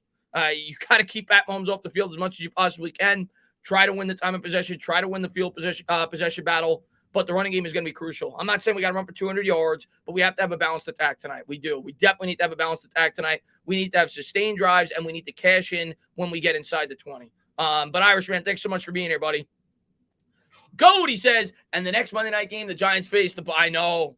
I am fully convinced, and I said this when the year started, before the year started, rather, when I saw the schedule. I am fully convinced the NFL has an agenda against the New York Giants, and they did everything in their power to try to embarrass us on national television. They literally put us, when you look at the schedule, they put us on prime time. 2 of our 3 primetime games this year are against the Bucs and the Chiefs, and they're on the road. Like, come on, man. But yeah, man, it's gonna be tough next time out as well on primetime. And let's see, we got it. Literally the 2 teams that played in the Super Bowl last year. JT, man, thank you very much. That little brother of Mahomes better keep his hands to himself. Yeah, he better, man. What's up, JT Carroll, man? Thanks for popping in, buddy. Let's see. I commented, but it disappeared. Do you think it's possible the Giants trade for Myles Jack? Yeah, somebody mentioned. I think it was John Kim mentioned that earlier in the stream. I've heard. People have been bringing up Myles Jack. I guess that's why I haven't seen that rumor. Anything's possible. I mean, like I said, if they're going to add a position, I think it would be that one at the trade deadline. He's still young, and maybe they view him as a guy that could help long term. So I suppose it's possible. I mean, the Giants have done things at the deadline that have surprised us before. Leonard Williams, right? So it's possible. And if the Giants win tonight, it's certainly more possible, in my opinion. If they lose, I think it's going to be very hard to convince the fan base that you should be buyers at the trade deadline at 2-6. But we'll see. We'll see tomorrow. I mean, the deadline, I think, is at like 4 o'clock. Or maybe even earlier than that, but it's tomorrow, so we'll see soon enough. Let's see. Oh, is that the rumor? Ingram for Jack? I don't know where people are hearing this rumor. Like I said, I haven't been that active on Twitter the last couple of days. Daniel Jones will prevail tonight. I hope so, man. I think we should all chip in so Patrick Graham doesn't cheap out with the dollar. What's up, Anthony? He says, just hope for a competitive game with a Giants win, and let's go Knicks. Yeah, you're not going to see me flip out tonight. Like I said, I'm expecting the Giants to lose. I'm expecting us to lose by at least 10 points. So you're not going to see me flip out tonight if they lose. Of course, in the game, if something stupid happens, I will. But this is a tough game. So I hope that they have a chance to win late in this game. If they have a chance to win and they find a way to get a win, I'll be freaking thrilled. Tomorrow, 4 p.m. Okay, so yeah, 4 p.m. Eastern Standard Time is the deadline tomorrow for the trade deadline. So we'll know soon enough. We'll know within 23 hours whether or not Evan Ingram is going to be a part of the future of this football team. Yeah, I heard about Von Miller getting traded to the Rams. Smart trade by the Broncos. I mean, they're kind of out of it. He makes a lot of money, so and obviously the Rams. The Rams are like the most active team every year. I swear. And I didn't see what they gave up for him, but the Rams just seem to have like an infinite amount of first round picks. Like the Rams are so good at drafting. They're like, we don't need the first round. Like you look at the Rams drafts, they're really good in terms of the late rounds. They're like, we don't need the first round. Yeah, give up 3 first round picks. Bring this guy in. Bring that guy in. Bring this guy in. They're always the most active team at the trade deadline in terms of trying to bring players in to make their team as good as they possibly can. And the Rams are in a place to do that, right? I think they're the best team in the NFC. I thought that before the year started, and obviously that's going to help them. They give up a second and a third. Okay. What's up there, JC, man? Thanks for popping in. Great news. Patrick Graham has gained 20 pounds. There you go. Must be a Cowboy fan working on the schedules. Look at their schedule. But yeah, I mean, well, the way the schedule works, Edwin, is because we have the same schedule as the Cowboys outside of 3 games. We play this year the New York Giants and the Dallas Cowboys, same division. Played the NFC South outside of our division, of course. Played the NFC South. Played the AFC West, and then the other 3 extra games you play where you finished in the division the previous year in the other divisions in the NFC Conference and the AFC division, because the 17th game this year is the AFC East, which is why the New York Giants get the Miami Dolphins, because last year both of us finished second. The Cowboys, whoever finished third, I think it's the Jets. They get the Jets because of that. The Cowboys finished third in the division last year, I believe. So that's why they got, I guess, weaker opponents than we did, because they didn't finish as high as we did in the division the previous season, because Dak Prescott went down with an injury. So that's the way it works. That's why the New York Giants got the, I think it was the Atlanta Falcons, because we both finished in the same spot. And, oh, no, I'm sorry. We played the South. We got the, who did we get? We got, I don't even know off the top of my head, but that's what we got. The Rams. The Rams finished second in the NFC West, and we got the Chicago Bears because they finished second in the NFC North. That's the way it works. So it's not like the schedule makers just go out of their way to try to favor anybody. There are times, though, when I look at the schedule and I'm like, how did the Cowboys get 3 straight home games? And the New York Giants never get that. But in terms of the schedule itself, that's the way it works. It depends on where you finish in the standings. So next year, if the Giants finish dead last, which hopefully they don't, they'll have a last place schedule. They'll play the last place team in the 2 divisions that we're not playing in the NFC. JT, man, thank you very much. I have never in my life felt better about the Giants wide receiving core versus this bad Chiefs defense. Yeah, I mean, our wide receiving core is completely banged up, but yeah, I mean, we should be able to move the ball against this Chiefs defense. If we're a better team than them in one area, it's that. It's our passing game against their passing defense. It's our offense versus their defense. That's where we have an advantage in this game. Obviously, they have an advantage on the other side as well. Brandon, man, thank you very much. He says, do you think Darius Slayton gets me any fantasy points? Yeah. Yes. I think the Giants are going to have to throw. So, yes. Yeah, he's one of the top 3 options in the passing game. He'll catch a couple of balls. He better catch a couple of balls. Trade Ingram for a full red wagon of Halloween candy and make Graham down after dinner before the game. Nikki, I bought all this candy for Halloween and nobody came. I got like 3 people that came to my house. I ate so much candy the last 2 days. I'm going to balloon up like Patrick Graham. And let's see what we got here. Do you think Mahomes is figured out at least for this season? No, I don't. Much like I say about Daniel Jones a lot, I think it's very similar with Pat Mahomes this year. And again, I don't watch every Chiefs game, but because of the lack of help that Pat Mahomes has on his defense, I think he's trying to put the team on his back and he's trying to do things that he probably shouldn't be doing. And that's why he's turning the ball over. I still think Pat Mahomes is one of the best quarterbacks in the league. I still think Andy Reid is one of the most brilliant offensive minds in the league.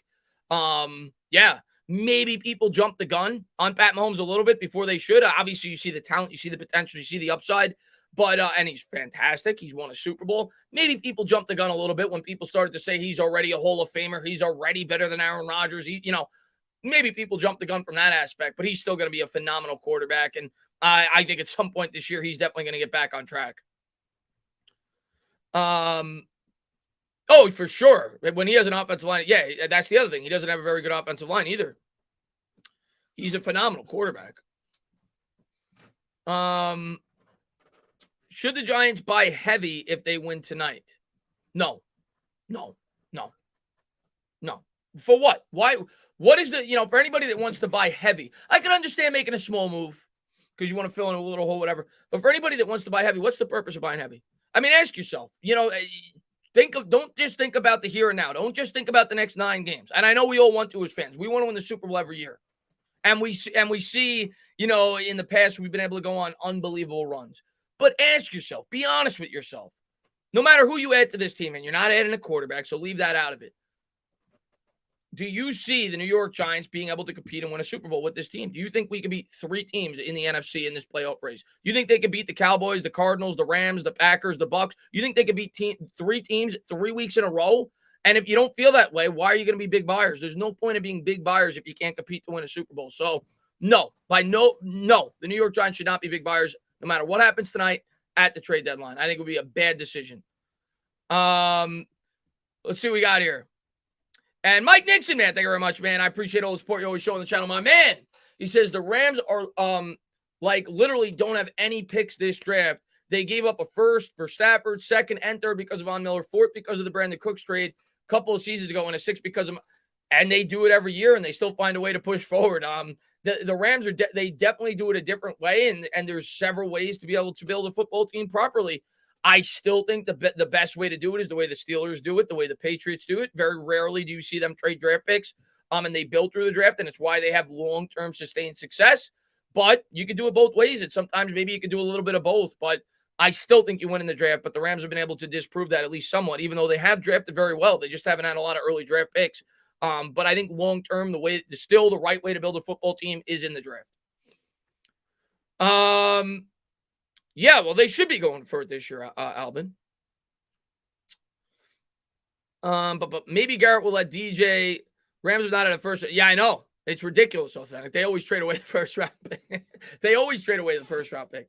Nelson. This is your second Knicks game. Well, I can't call the game. And I hope they win. I hope they win. The Knicks are 5-0 when I call the game. They're 0-1 when I don't. So hopefully they're not 0-2. Hopefully they break that streak tonight. And let's see what we got. The Jetman says, first time actually able to watch a Giants game. I live in Virginia, and I missed our Thursday night game, so just hope they put on a good show. I think they will. I think the offense will be fun to watch tonight. I think the Giants will put up some points, but hopefully we find a way to get a win, man. That'd be fun, man, especially because you haven't gotten an opportunity to watch them all year, man. But thanks for popping in. Do you think we could stop? No, I do not. No, I do not. Do you think we could stop Kelsey or Hill? No. No. No. I'm going to be honest with you. Nope. The best way to stop them is to run the football and keep that offense off the field. But, maybe create some turnovers. But they're mismatched nightmares, man. Maybe, prevent them from having incredible games. Maybe containing them, but you're not stopping them. Let's see what we got here. First, there's Sal, and now they're fat. What's up there, Kevin Rodriguez, man? Thanks for popping in. Book it. What's going on there, unknown? Packers and Bills could use Ingram for sure. And I think the Rams could, but the Rams have no draft pick, so they're not going to get him, Duke. The Broncos are paying $7 million of the $7.7 million left on his contract. Interesting. When is Kenny coming back? I don't know. He was ruled out, I think, on Thursday, so not coming back tonight. I'll tell you that right now. But I don't know. They haven't really given any, significant details as far as when they expect them to be back. So hopefully by next week.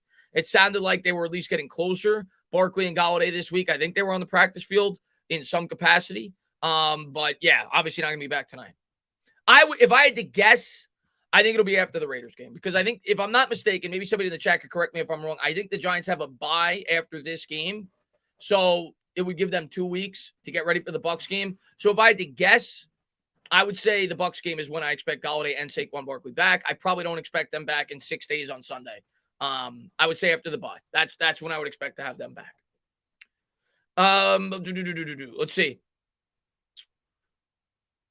Do you think going into this, Patrick Graham will be 100%, or is he still like 80%? 80% Patrick. Oh, Patrick Mahomes you're talking about? I think we're going to get a full Pat Mahomes. I'm not going in there. I am not going in there expecting anything less than his best. It's a must-win game for the Kansas City Chiefs. I know he got banged up last week. I'm expecting a full Pat Mahomes tonight. No, I have not seen the Knicks City jerseys, George. It's hard to build through the draft with Gettleman picking. I mean, sure. Regardless, that's how you have to. That's how you have to build a football team. Some of his picks you could argue have been good, but overall, yeah, we're not winning. So, but that's how you have to build a football team, in my opinion. That's where it starts in the draft. Let's see. You never know. You could see Barkley end up being traded. I doubt it. I'd be shocked. I know people have talked about that because that's kind of like clickbait, whatever. I've seen some Giants writers bring that up. What team is trading for Saquon Barkley right now? I just don't see it. You don't know when he's going to be back. He's really not been himself all year. And if he's going to be himself, you figure it'll probably be at least 2 or 3 weeks after he's back. He's still owed a lot of money on his contract for a running back. I just don't see it. I don't think the Giants would get near the price that they would want if they were to trade Saquon Barkley by tomorrow's deadline. I just don't see it. Let's see. I put Adoree on. Yeah, I said that earlier in the stream, Duke. I agree with you. I don't think they're going to have the corners travel, but if they do, I would put Adoree Jackson on Tyreek Hill. I agree with you. But what's up, Afghanistan, man? Glad to see you, buddy. Tony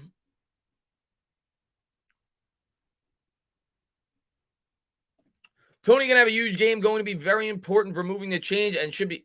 Well, I think they're gonna come. The Titans sign Adrian Peterson. Really? Wow.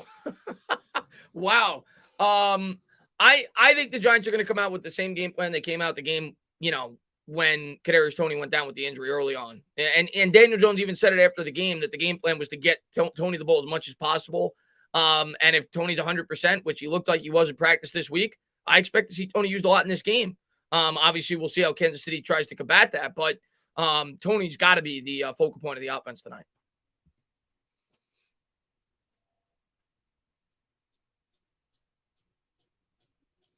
And you're the goddamn man, Tana. You're the man, Afghanistan. Always in my streams, always in Bad Dog streams, always supporting the channels, man. Sahib says this might be too much, but this game will show me what Joe Judge is because I want to see how he preps for a team like this.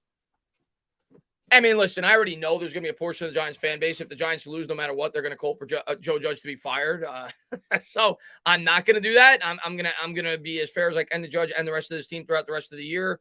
We'll see. We'll see how he does this week. Obviously, the Giants had a good effort last week. We'll see how he does against the Kansas City Chiefs. But I mean, I'm going to respect the coach on the other side of the ball. That's Andy Reid. So it's not going to be easy. It's not going to be easy. What's up there, Kate? Man, thanks for popping in. Devontae Booker is getting 150. I hope so. I got Devontae Booker on a couple of my fantasy teams. And obviously would help the Giants to win. Everyone picked against they should. I mean, if we're being honest. Will we see Toney at running back? I would guess yes. In some capacity, I think you will see Kadarius Toney lined up in the backfield tonight. I'm not saying it'll happen a lot, but yes, I think you'll see it at least a couple plays, wildcat, jet sweeps, whatever. Yes, I think they will try to use Kadarius Toney at least a little bit in the running game today. Yes. And Andre, man, thank you very much. I'm nervous about the game. Could be a get-right game for the Chiefs, and that's what I've said all week, and that's what I fear more than anything else, Andre. It's got get-right written all over it for the Kansas City Chiefs. If the New York Giants win this game tonight, I'm going to go ballistic. I am literally going to go ballistic because I'm being as honest as I can with you guys going into this game. I really don't think we're going to win. I all signs point to Kansas City being a get-right game for them, and I will be going absolutely bananas if the New York Giants win tonight. Let's see what we got here. DJ running back, Glennon quarterback. No, absolutely not. We talk about how DJ takes too many hits. We're going to put him at running back? Absolutely not. The line is pretty large, 10.5 points. Daniel C says, just be competitive. Yeah, I want the rookie running back to get some time. Yeah, people say that every week. Somebody said Daniel said I want the rookie running back to get some time. People say that every week. It just seems like the New York Giants are not super high on Brightwell. They use Penny as their second running back. I don't expect it. Penny's done a decent job, I suppose, but I don't expect it. And to be honest with you, I don't think it matters. I really don't. I don't think it matters who the running back is. If this offensive line blocks the way they have, it doesn't matter who you put back there. They're not going to get a whole lot of yards. Jared, man, thank you very much. Why does everyone hate Gettleman when his picks have been pretty good? In my opinion, it sucks. The line isn't fixed, but the picks he made were hard to pass on. Jared, at the end of the day, it's wins and losses. And I've gotten to the point where I can't defend Dave Gettleman anymore. I've tried my best to do so because I do not want a complete blow up. But at the end of the day, the Giants are 2-5, and they're potentially staring 2-6 in the face. And Gettleman's done a lot of questionable things, especially in 2018. I tried to look past that and realize that they were starting to rebuild in 2019. But sure, if you just look at this draft, how could you argue, right? He got great value trading down in both the first and the second round. If we're talking just the draft, got a great edge rusher so far who might be the leader for Defensive Rookie of the Year at pick 50 after trading down and getting future draft capital, got Kadarius Toney. But then you could point to the free agent acquisitions and how he ignored the offensive line this offseason. To me, that was the biggest strike on Gettleman this offseason. But yeah, I mean, if you're being fair, sure, you could point to some good things the guy's done, but at the end of the day, the team's not winning, and it's year 4. And that's obviously why Dave Gettleman is hated by a wide portion of this fan base. And some of it's bad luck, for sure. There's been injuries, but that's the reason, man. And let's see. NY Giants 26, man, thank you very much. Toney also at quarterback like Wildcat. I mean, would I be shocked if Toney throws the ball once? No. But no, I don't expect him to play a lot of quarterback. Maybe he'll throw the ball one time. John, thank you very much, man. Per Jordan Renan, the Giants are looking for a new GM. I read that, John. That's not how I read it. Let me go on Twitter right now and read it again. I read that. Somebody added me on that. To me, the way I read it, and maybe I'm wrong, I'm going to read it again to make sure that I was right in how I felt when I read it. Let me read it again. Okay. Time is running out on Dave Gettleman with a 4th straight losing season staring him in the face. So based off that, to me, and maybe there's more to it, I'm going to go down and read more of his tweets. But based off that, to me, that's just his opinion. And I agree with him. I do think time is obviously running out on Dave Gettleman. But to me, that's not him saying, I have insider information, Dave Gettleman's going to be fired. That's not how I read that. I read that as time is running out on Dave Gettleman. This would be his 4th straight losing season. If they lose this year, if they lose tonight, they're staring another losing season in the face. And obviously, there's a higher probability he will be fired. But I don't read that as, I know Dave Gettleman's going to be fired. I talked to John Mara. I know. No, that's not how I read that. Let's see what we got here. But I do think he will be fired at the end of the year. I do. That's definitely what I'm leaning towards at the end of the year. NY Giants 26, man, thank you very much. What's the percentage Aziz becomes a star edge? I mean, that's so hard for me to say, man. I hope he does. But I try not to get super high on rookies. I know we do that every year as Giants fans. We get super high on rookies. We were super high on Daniel Jones, or at least a large portion of the fan base was. We were super high on Lorenzo Carter's rookie year. We were super high on O'Shane Ximenez's rookie year. We were super high on B.J. Hill's rookie year. So I try not to get Dexter Lawrence. So I try not to get too high on rookies. I need to see a lot more of a sample size before I'm like, yeah, this guy's going to be an elite edge rusher. But obviously he's off to a great start. The guy's got 5.5 sacks. He's looked much better over the last couple of weeks. First couple of weeks, I thought he looked bad in coverage. And he was getting some coverage sacks. Last game, he looked great. And we'll see how he does this week. But I like the way the New York Giants have been using him. I felt like they weren't using him exclusively as a pass rusher early on this year, and they've done that more so throughout the year. That's what he's good at. That's what they've done. They used him more so up at the line of scrimmage last game, and I thought he did a really good job. But I'm not going to commit to saying that I think he's going to be a superstar. I definitely think he's going to be at least a solid edge. I was happy when the Giants drafted him. I thought he was definitely going to be a guy that the New York Giants had their eyes on during the draft this year, being that he came from Georgia, being that I thought he fit the scheme very well, and I was happy when we drafted him. And, I definitely think he's got potential to be a really good edge rusher, but I'm not going to commit to that, just halfway through his rookie season. Jared, man, thank you very much. In my opinion, play calling execution has been the problem, not the GM. That's definitely a big part of it. You look at the Baltimore Ravens. Baltimore Ravens routinely have a good defense, right? Almost every year they have a good defense. Almost every freaking year. And almost every year they have different players. They never keep their players. They let Matt Judon go this year. They let their players go all the time, much like the Steelers. On their defense, they find a way to continue to have a very strong defense, right? Well, the major reason for that is the play caller. Play callers are just as important as the players on the team, if not even more so. I will agree with that sentiment for sure.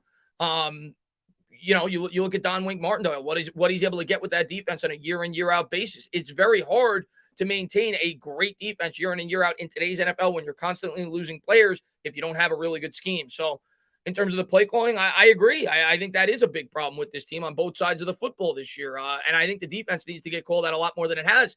Last week, they looked really good, and hopefully they're starting to hit their stride. But yeah, I definitely agree. I think play calling is huge in the NFL. And of course, the offensive line is always key. And Sticky Vengas, thank you very much. Unless you can guarantee these players will get injured again, I can't justify blowing it up like this. Maybe GM is a pound of flesh, but these injuries ain't normal. What I will say is I think it's fair to say that I'm not surprised that all these individuals have gotten hurt because the majority that have had injury histories. Galladay, Barkley, even Andrew Thomas last year with the foot injury. But for them all to happen at once, by like week 4, I am surprised by that. And there's certainly been some bad luck. There's no doubt about it. But that does speak to building the depth on this team. But yeah, I mean, Dave Gettleman this year, the Giants in general, Joe Judge, in terms of the players on the team, they've had bad luck. There's been a ton of injuries. Point to me another team that's had more injuries than the Giants. You look at our offense this year, and I'm not trying to make excuses. It's just fact. You look at our offense this year, center's out for the year, starting left guard out for the year. Andrew Thomas has now missed half the season, our left tackle. All of our weapons have gotten hurt at some time. Ross obviously missed some time. Shepard's missed some time. Galladay's missed some time. Barkley's missed some time. Slayton missed some time. Ingram missed some time. So, yeah, we've had a ton of injuries this year. We've certainly been hit with the injury bug. And John, man, thank you very much, man. I appreciate it. The Giants, Mets, and Yankees need that good juice from the Knicks and Rangers. The Giants and Yankees keep signing injury-prone players, pure stupidity. Yeah, that's definitely part of it. You knew when we signed Galladay that the guy had a bit of an injury history. So that's fair to point to for people that do point to that. He definitely had a bit of an injury history, no doubt about it. And the Knicks have done a really good job in recent years of building their team the right way. No, they have. I agree. The Ravens have had a ton of injuries. The Ravens are a better team than we are. Much better team than we are. Ravens have one of the best coaches in the NFL, and they have great depth. They draft very well year in and year out. Aziz, the best pass rusher we've had in a while. That's probably not saying much, but I'd have to think about it. Marcus Golden, of course, had one really good year with the Giants where I think he had like 10 sacks, but I think a lot of that was like scheme dependent. Yeah, I mean, he definitely is trending that way. Let's put it that way, but not saying a whole lot. The Giants have not had a good pass rusher. Blue Man, thank you very much. Not a fan of Gettleman, but besides the line, what's the reason to fire him? A new GM could mean a blow up when there is no good quarterback to draft. Blue Man, listen, I know 90% of the people in here, 90% of the Giants fan base are going to go ballistic if Gettleman's back. I can't defend them anymore. I will not defend them anymore. I'll say that right now. His record is what it is. If the Giants move on from him, I will completely be on board with it. I will completely understand it. This team is definitely underperformed. You spent the way that you did in the offseason. The team has come up short. I cannot defend Dave Gettleman anymore. Cannot do it. I've tried as best I can to support the Giants. That's the way I look at it when I'm supporting Gettleman. I'm supporting the Giants. I'm trying to support the rebuild and try to display as much patience as I possibly can for this team to build the right way. But I do think you bring up some good points there. I do. But I just can't see John Mara selling the fan base on bringing Gettleman back unless this team wins 8 or 9 games. Then it becomes a discussion. And maybe I'll be wrong at the end of the year. The other alternative is, and I've said this several times, is they could bring an in-house GM, which is basically the same thing as Dave Gettleman, right? It basically is. Those guys are just as responsible for the team building on this team as Dave Gettleman is. And it's kind of just like a stopgap GM. And if you're going to do that, what's the difference? So I just think that they would, if they go that route, it's just giving the fan base their pound of flesh. They're basically telling the fan base, we're still going to keep pushing forward with what we've been doing. We're going to continue to try to build this rebuild and get this team going in the right direction. So we're going to bring in an in-house guy, but we're going to give you Gettleman because we know it's going to make you happy. That's what the way I would look at it. So if they still go that route, I almost still view it as if Gettleman's here. You're just not going to get the funny press conferences. That's the way I view it. If they bring in an in-house GM, and that might be the route that they take, we'll see. Alvin, man, thank you very much. Our roster stinks. That's the GM's fault. We have no offensive line and linebackers. Hey, I cannot deny the offensive line. I supported Dave up until this year in terms of the offensive line. Because he at least tried. Every year he tried. For people who say he didn't, he did. He signed Nate Solder. He drafted Will Hernandez. He traded for Kevin Zeitler in 2019. He drafted 3 offensive linemen in 2020. They were young. They were starting to morph. But this year, when he let Zeitler go and did not draft offensive line, well, he kind of lost me. I didn't. he talked about the offensive line. You saw how bad the offensive line was the year before. You let Zeitler go, and you banked on basically a 4th and a 5th round pick that did not look good the year before to have strong years. And yes, there's some bad luck. They've had a ton of injuries on the offensive line, but he kind of lost me there. I thought he needed to continue to try to build up that offensive line this offseason. He didn't do it. John, man, thank you very much. Dave Gettleman is 17-38. This is New York City. You have to win them out. John, I can't debate it, man.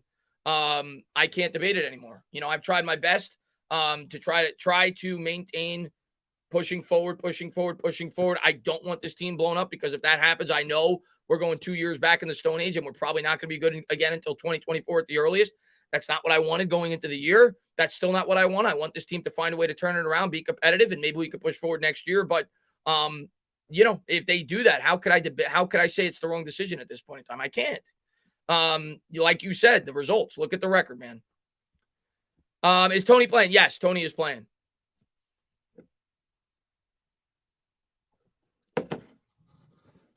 I hope you all win tonight and lose next week. Raiders. I hope we win both weeks. But thank you for popping in, Knock Andrew, man. Thanks for popping in.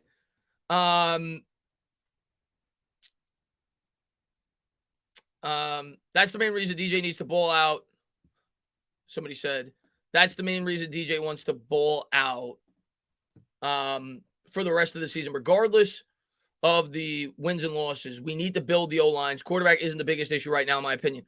I agree, Brandon. I 100% agree with that. I am not willing to commit to Daniel Jones in terms of being the long-term answer yet, but I am definitely willing to say that I don't think it's the biggest problem, and I do think we should push forward with him for another year while we fix the other problems on this team. That I am definitely, at least as of now. My opinion could change by year's end, but I agree with you right now. He is not even close to the biggest problem on this team. And Dylan, thank you very much. He says, according to Jordan Renan, it seems unlikely the Giants would stay in-house to replace Dave Gettleman. Now, is that something he heard, or is that his opinion? And I don't know what's likely and unlikely, but we'll see. We'll see by year's end what they elect to do. What I will say is this, Dylan. I am not by any stretch of the imagination against going with an outside GM. What I fear as a Giants fan is the same thing that, at least in my opinion, happened with Gettleman. Ed Mara would never admit this because it would make him look like an absolute idiot. But if they're going to go with an outside GM, they cannot tell that GM they have to keep Daniel Jones, and they cannot tell that GM that they have to keep Joe Judge. And that's what I fear. And if they're going to do that, I'd rather them just bring in an in-house GM for 1 year and then figure it out from there. Do not tell your GM, yeah, if you want this job, we plan on going forward with Judge. We plan on going forward with Jones. No, you have to give that GM full say as to how he wants to build the football team. So that's what I fear. I don't trust our owner to do that. I think he likes Daniel Jones. I think he likes Joe Judge. I think he wants to push forward with those guys. And I think it would be a crucial mistake if that's what Mara wants to do, push forward with Jones and Judge to bring in an outside GM, because I don't think you're going to get the best candidate, and I think you're going to set him up for failure. So that's just my opinion on the situation. And now if you're going to give him full say, I'm completely on board with it. And John, man, thank you very much. When I saw Dave Gettleman pass up on Slater last year, that was my last straw. With Dave Gettleman, if he stays, I guarantee he passes on Neal and Tyler. Yeah, I mean, John, again, I don't know how much of it was Gettleman. I don't know how much of it was Judge. At the end of the day, it doesn't matter. I said it at the beginning of the year. For everybody that was giving Judge a lot of the credit, I'm a guy that's going to put the majority of the credit and the blame on the GM when it comes to personnel decisions. It's why I couldn't stand when people were giving Judge all the credit for all the good moves that were taking place and Gettleman all the blame. No, I'm a guy that's going to give Gettleman the majority of the praise and the majority of the blame for personnel decisions. Who knows who has more say in terms of what they do, but regardless, it falls on the general manager. I would like to think he would address the offensive line next offseason, but there's no way we could know that. There's no way we could know that. And Henry, man, thank you very much. Ingram is the type to have 3 touchdowns and 250 yards. Shaking my head. Oh, yeah, you know. I'm telling you right now, Henry Vlogs, the second the New York Giants trade Evan Ingram, the first game he's going to have 200 yards. You already know it.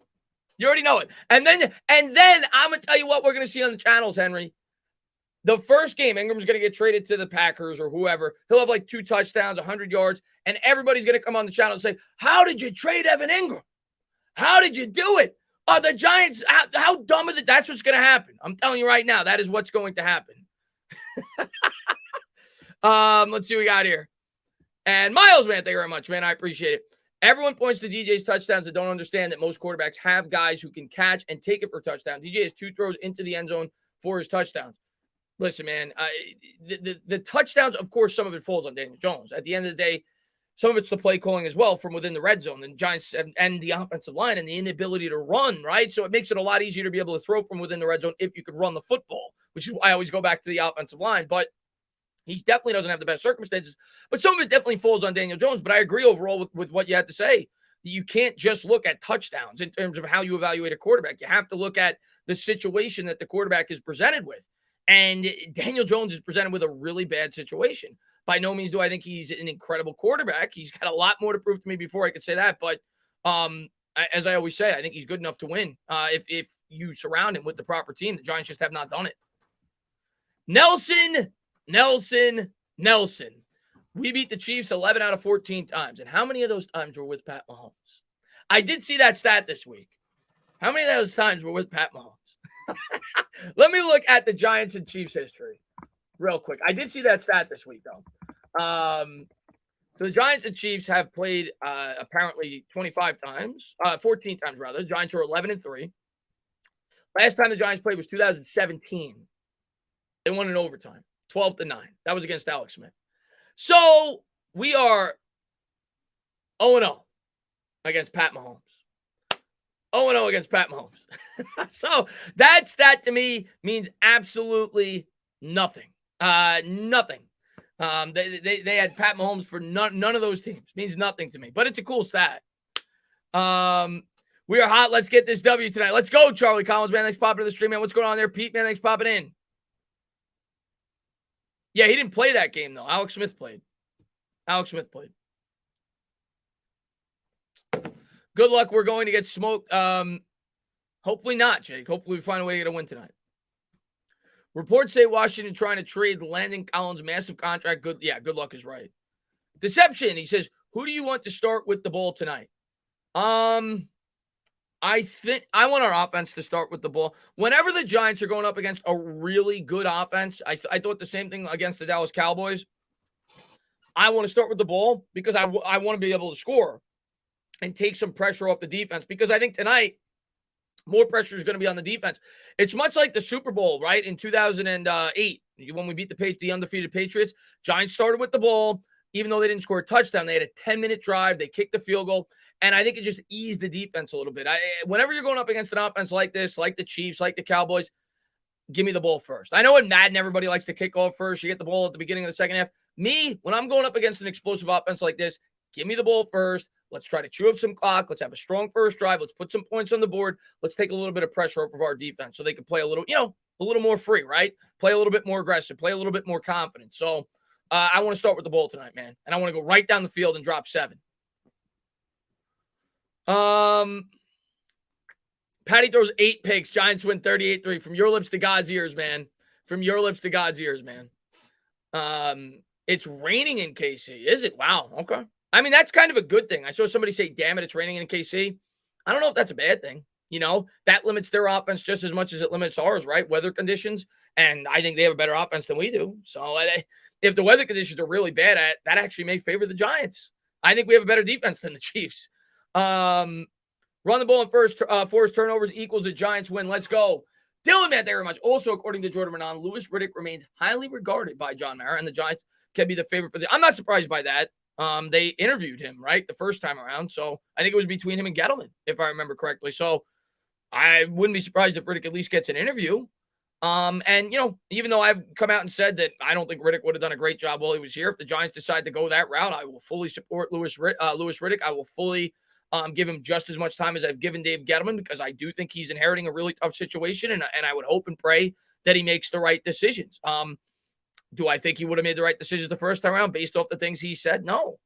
The guy said he would have drafted Saquon Barkley, which a lot of people are critical about. The guy said he would have extended Landon Collins, which obviously has proven not to be the right decision, which Gettleman did not do. He said he would have drafted Isaiah Simmons, overtaken a tackle in a draft class where we clearly needed a tackle, and he would have drafted Dwayne Haskins. So that wouldn't have worked out either. So I will support him. I hope he makes the right decisions. Let me just let the dog up real quick. Hold on one second, guys. I'll be right back. Neo's getting anxious for this Kansas City game. Normally, she just sits here patiently, calm. The Knicks aren't even playing during that fan. Let's go. Come on.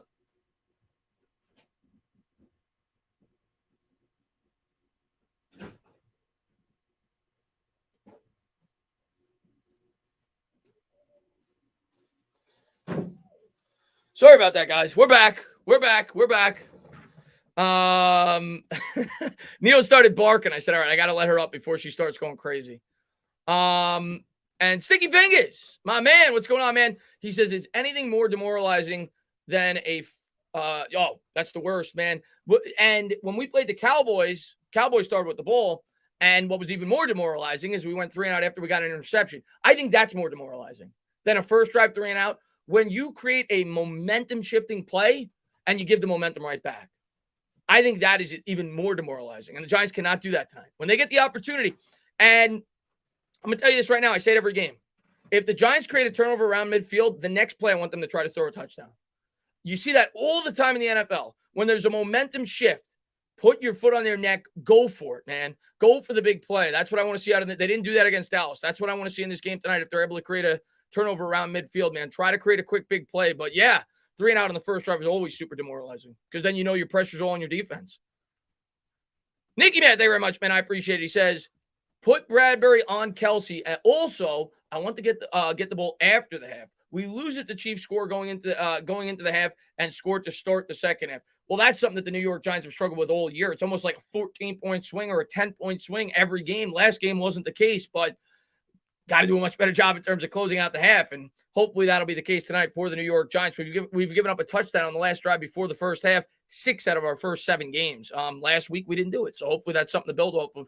But I don't think that really matters in terms of the end of the half, whether or not the Chiefs start with the ball or not. Obviously, they start with the ball in the second half. But the way I look at it, man, I want to take some pressure off this defense to start this game. I'm not going to be upset either way. Obviously, if our defense is able to get a stop, we have even more momentum to start the game, knowing that we're going to start with the ball in the second half. But the way I look at it, Nicky, man, a coach as smart as Andy Reid, I got to think that the Chiefs are going to come out with a great game plan for the first drive.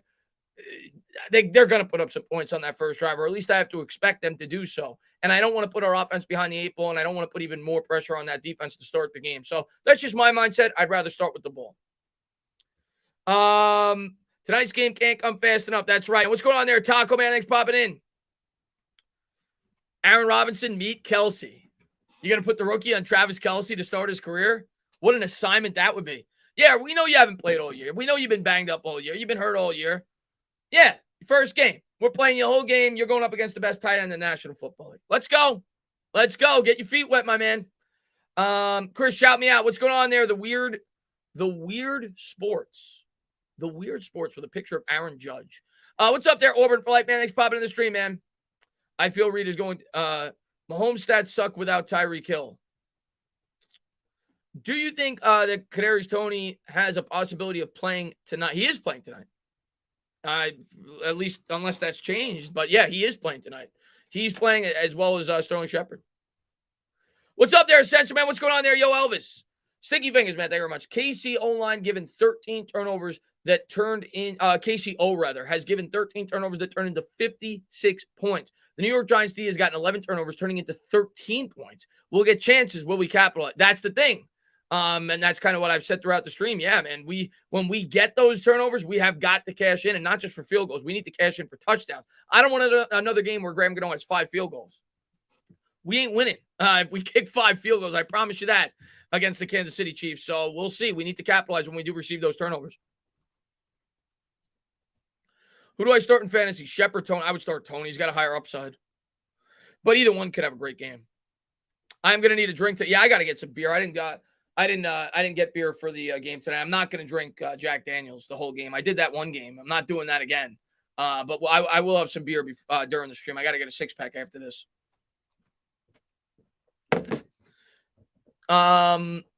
Chris, what do you expect from DJ tonight? I mean, I don't want to put stat predictions out there. I really don't. I hate doing that. I think he's going to play a good game. And there's several ways you could look at how a game is played. Like Daniel Jones could have.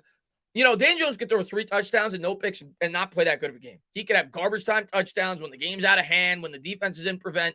I think Daniel Jones is going to play well when the game is competitive. That's what I'll say. I think he's going to make good decisions. I think he's going to move the ball, and I think he's going to play well. I don't know what his stats are going to be. Quite frankly, I don't care what his stats are. As long as he keeps us in the game, he plays smart football, creates some big plays. I think he's going to play well tonight. I do. I'm not going to put a 3 or 4 touchdown, limit on him. I think he's going to play a good game. And let's see what we got here. Orphanage, man, thank you very much. I still cannot believe we beat the. I can't either. I can't believe the Jets beat the Bengals either. What I will say is, I think Cincinnati is a little bit overrated. I think people jumped the gun on Cincinnati a little bit. And I get it. They beat some good teams. I was looking at the AFC North. The Cincinnati this is how crazy the NFL is, guys. The Cincinnati Bengals going into this week were the number one team in the AFC. Number one. After 1 week where the Bengals lost to the Jets, they are a game up on last place in the AFC North. They're 5-3. The Browns are 4-4. They're in last place. And the Steelers are like silently starting to put a winning streak together. Like everybody just wrote off the Steelers. Ben's done. They're 1-3. Ben, they do this every year. You could never write that team off. They go 500 or better every year since Ben Roethlisberger's been the quarterback. All of a sudden, they're 4-3. They win in Cleveland. Cincinnati went from being first place in the entire AFC to being a game up on last place in the AFC North. Insane. Lou, man, thank you very much, man. I appreciate it. He says, what do you think of my Rams trading for Von Miller? So listen, man, you guys are a win-now team. I think it's a good trade for you guys. You guys are a win-now team. You guys have given up all your draft picks already anyway. You're all in. So why not go for it? And I think that somebody said it. I think Albert said it in the chat. They're eating the majority of the contract. So it's a good move for you guys. Your second and a third round pick, but you guys don't have any draft picks anyway. So I think it's a good move for you guys. Thanks for popping in, buddy. Katrik, man, thank you very much. He says, it's my birthday. Get the dub, Giants, please. Yeah, I think you're the second guy who said it's their birthday today. So happy birthday. And hopefully they help you. Hopefully they give both of you guys the wish that you guys deserve, man, as Giants fans. Steelers are not a good team. I agree, but I say that about them like every year, and they still find a way to finish 500 better every year.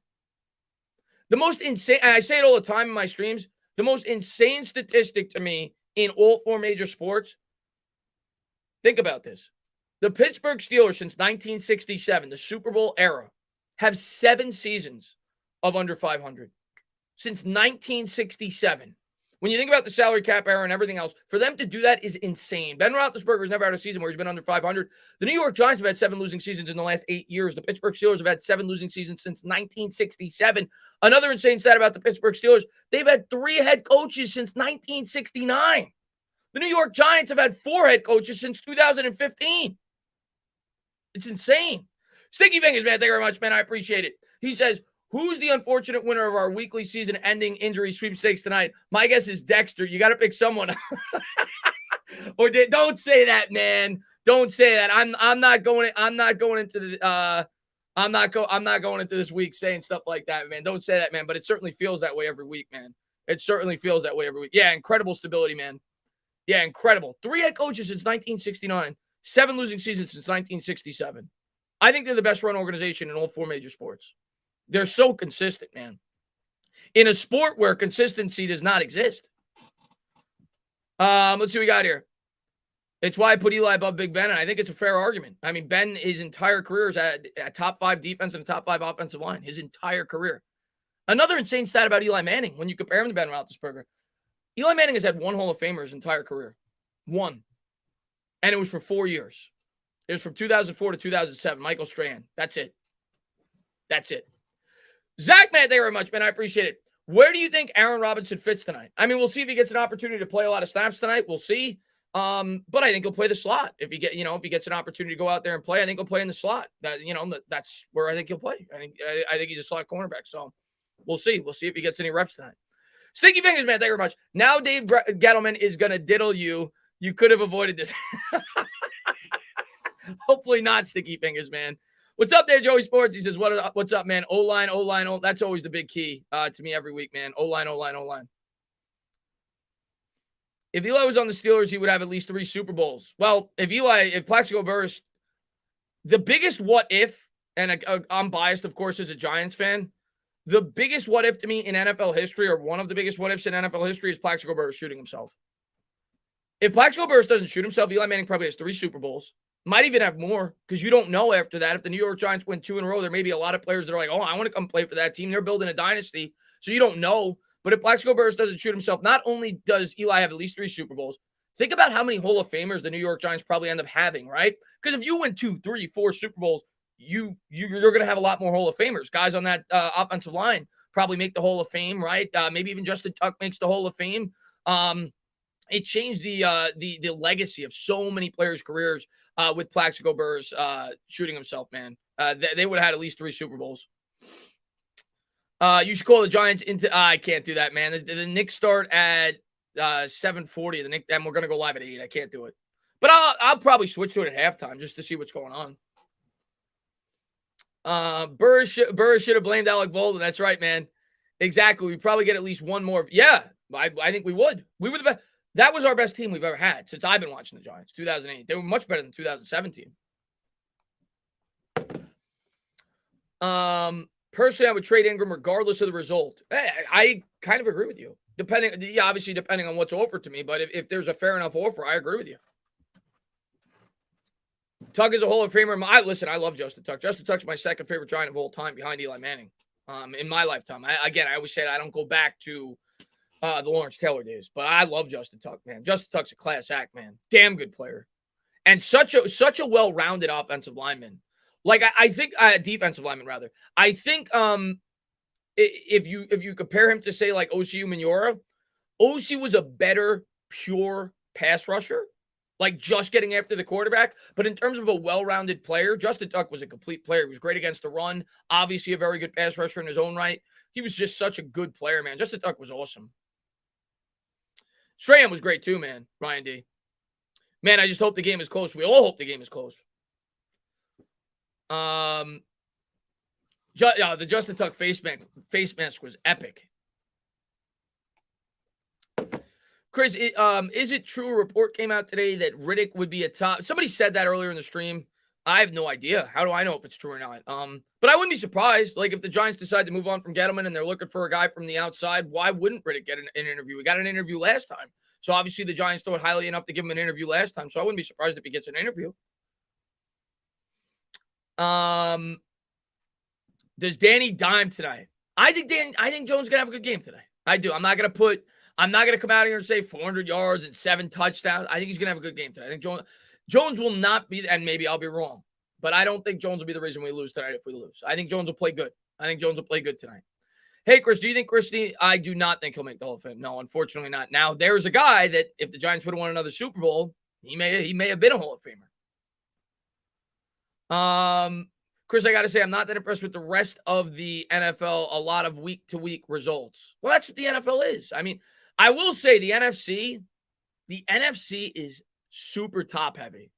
You got 5 really good teams. You've got the Packers, the Cowboys, the Cardinals, the Rams, and the Bucks. After that, there's no great teams in this conference. There's not. They're interchangeable. You know, we saw the Giants beat the Saints. We saw the Giants beat the Panthers. So I think it's very top heavy, the NFC. But I think after those top 5, it's a mess. I think it's a mess, man. We beat the Saints, though. I don't think the Saints are a great team. I think they're a good team. I don't think they're a great team.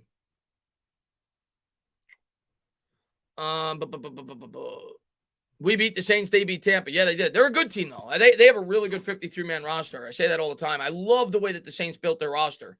And people ask me, if you were going to hire a guy from another organization, which organization would it be? It would be the Saints. I love the way that they constructed their roster. Offensive line, offensive line, offensive line, offensive line. They were able to prolong Drew Brees' career. They have a really strong defense. They drafted incredibly well for about a 3 or 4 year stretch.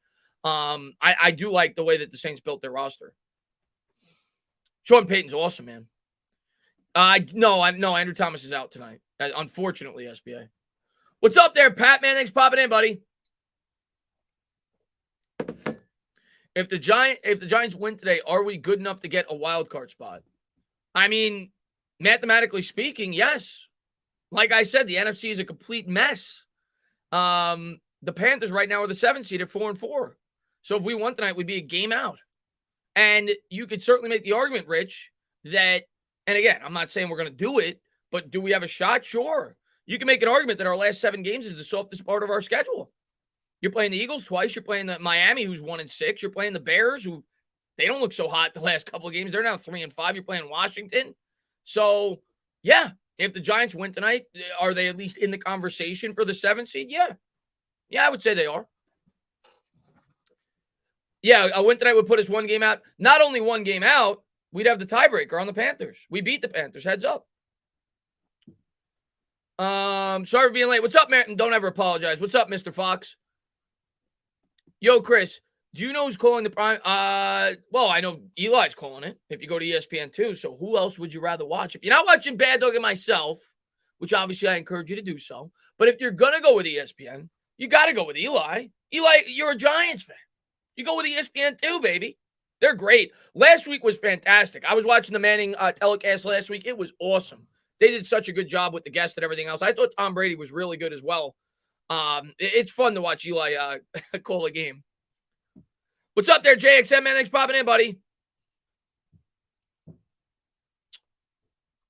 And watching you a Bad Dog is the best part of my week. Well, I appreciate that, Spencer, man. Thanks for being here, buddy.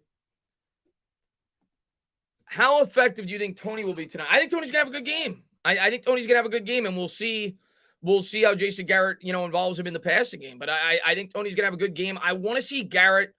I'll say this. Last week, and I was saying it throughout the entire game, long before the game was over, when everybody else came out and said it, last week I thought was Jason Garrett's best game since he's been the New York Giants offensive coordinator. The way that he rolled Daniel Jones out, with all the limitations to that offense, I thought Garrett did a great job last week in terms of putting Daniel Jones in the best position to succeed. I need to see that more this week. And I think if he does that, I think Kadarius Toney could have a really big game against the suspect defense with the Kansas City Chiefs. So we'll see. Cheers, man. Love the stream. New to the sport, really enjoying it. I appreciate that, Ryan, man. And hopefully you enjoy football, man. Thanks for popping in. ESPN will be on, but you are on every game. I appreciate that, Trace, man. McKinney has 2 picks tonight. I certainly hope so, man. Down 30, Jones, an empty wide receiver slot, Tony or Shep. Stop saying my name. Saquon Barkley or end. What's up there, Fabian, man? Thanks for popping in. Taco says, Chris, check what I added you on Twitter. All right, let me take a quick look. Would you at me on Twitter? Let's see, Taco. Taco just added me on a Jordan Renan tweet. According to Jordan Renan, Louis Riddick, I don't even know who this other guy is, Monty Osenfort. I haven't done a ton of research in terms of GM candidates. Dave Ziegler and Joe Schroen are expected to be in the mix for the Giants GM position if Dave Gettleman is let go. Per Renan, Riddick remains highly regarded by John Mara and the Giants. Hey, man, like I said, at the end of the day, I know a lot of Giants fans do not think very highly of Louis Riddick.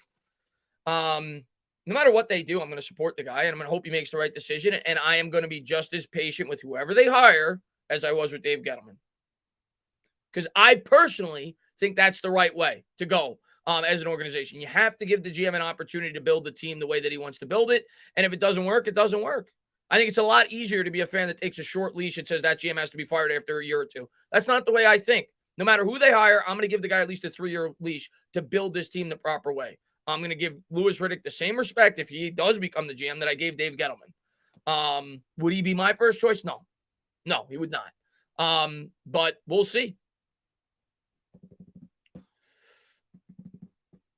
Who you put it on, Hill and Kelsey? I would put if I had to choose, I'd put Adoree Jackson on Tyreek Hill. Sup, Chris? I know it's not the most important game tonight for either of us since the Giants are more important, but my Raptors versus your Knicks tonight should be. I think the Knicks will win tonight, but we'll see. But it should be a good game. I'll miss his press conferences though. Oh yeah, of course, man. Man, if we could have gotten my cousin Tariq. Tariq Cohen's your cousin? Tariq Cohen's a fun player, man. I like Tariq Cohen. He's actually one of the. I like him a lot. Actually, he's a fun player. How are you going to do the stream and listen to the Manning? I'm not. I'm going to tape the Manning stream. I'm going to listen after. Word on the road. We shocking the world today. What road, Tyler? Are you? What road are you listening to? Are you are you at MetLife Stadium? Where are you, Tyler? Because I need to know what road is telling you that the New York Giants are going to pull up a shocking victory tonight. Because I hope the road is right. Because I don't agree with the road, but I want the road to be right. Off topic, but do you think the Mets can win the division if they bring back Conforto and others? I think the Mets could definitely win the division next year. I got to see what they do in the offseason. I got to see what they bring in as the manager and the GM. But yeah, I do. I think they certainly have the talent. The Mets have a lot of talent. They just underperformed this year and had a ton of injuries. Would love Tariq Cohen on the Giants. Got to address the O-line. So he has, Tariq Cohen ain't doing nothing on the Giants. Yo, Chris, I've always had this question. How did you come up with the entertainer talk at sports? Jalen, I put no thought into it whatsoever. Yeah, I feel like when people ask me my questions about my YouTube channel, like most of the time I get like, what was your plan when you made your YouTube? I had no plan. I had no plan with my channel name. The only thing I thought about when I made my channel, I was just looking to just find a way to come up with a channel name. The only thought process I put whatsoever, I spelt it the way I did just because of New York, my accent. So entertainer, like the way a New Yorker would say it. That's it. There was no thought process whatsoever behind my channel name or anything like that. I just came on here to have fun and talk sports and just try to make some people laugh. That's it. There was no thought process whatsoever. And Travis, man, thank you very much, man. Predicting Booker has his best game. I mean, he certainly should. If he's gonna have a big game, it's gonna be tonight going up against the Kansas City Chiefs. So I don't think it's I don't think that's a bad prediction at all. The Chiefs have the 29th ranked run defense in terms of yards per carry against in the NFL. So I think Booker could have a good game tonight. And if he does, the Giants have a much better chance at winning. Now you the best, Fabian says. Let's see. Daniel Jones should have won his last 3 primetime games. I'd have to think about that. The Washington game, he certainly should have won. The Bucs game last year, I don't know if I'll go as far to say should have, definitely could have when we couldn't score in the 2-point conversion at the end of the game. And what's the other one? Oh, the Eagles. Yeah, probably should have. At least 2 of them. Stinky Vegas, thank you very much. By the way, have you talked about Von Miller yet? Briefly. Somebody brought him up in the chat earlier. I think it was a good trade for the Rams. Makes a lot of sense. They don't have any draft picks to begin with. They're a Super Bowl contender. He's the type of player that even if he's not what he was, still could certainly help that defense and help put them over the top when when you need a pass rush in the playoffs. So I think it's a smart move for the Rams, and I think it's a good move for both teams. Denver's not going anywhere fast this year. You get a 2nd and 3rd round pick. I think it's a good move for both teams. Sucks when you can't block anyone. Got to be creative. I know, man. Mark, I say it all the time. I want to be a team that has an identity. I want to be a team that the opposing defense knows what I'm going to do every week, and it doesn't matter. You know what I'm saying? Like the Browns or the Cowboys. I knew when we were playing the Cowboys, I knew they're gonna run the hell out of the ball, and we can't stop them. That's what I want to be. I don't want to be a team that has to game plan around their deficiencies. I want to be a team that's strong enough to be able to do what they want to do, even when the opposing defense knows what they're going to do. That's my mindset. That's what I want the New York Giants to get back to. Gettleman sucks. He passed on linebackers, edge rushers, and offensive line. He only drafts interior linemen. I mean, I'm not going to argue that Gettleman against the fact that Gettleman sucks. He has not gotten the job done, but he has not passed on offensive linemen. This year he did. Did draft an offensive lineman 4th overall. He did draft the 2nd guard in the 2018 draft. He did trade for Kevin Zeitler. He did sign the highest paid left tackle in the history of the NFL. So I try to be as fair as I can with Gettleman.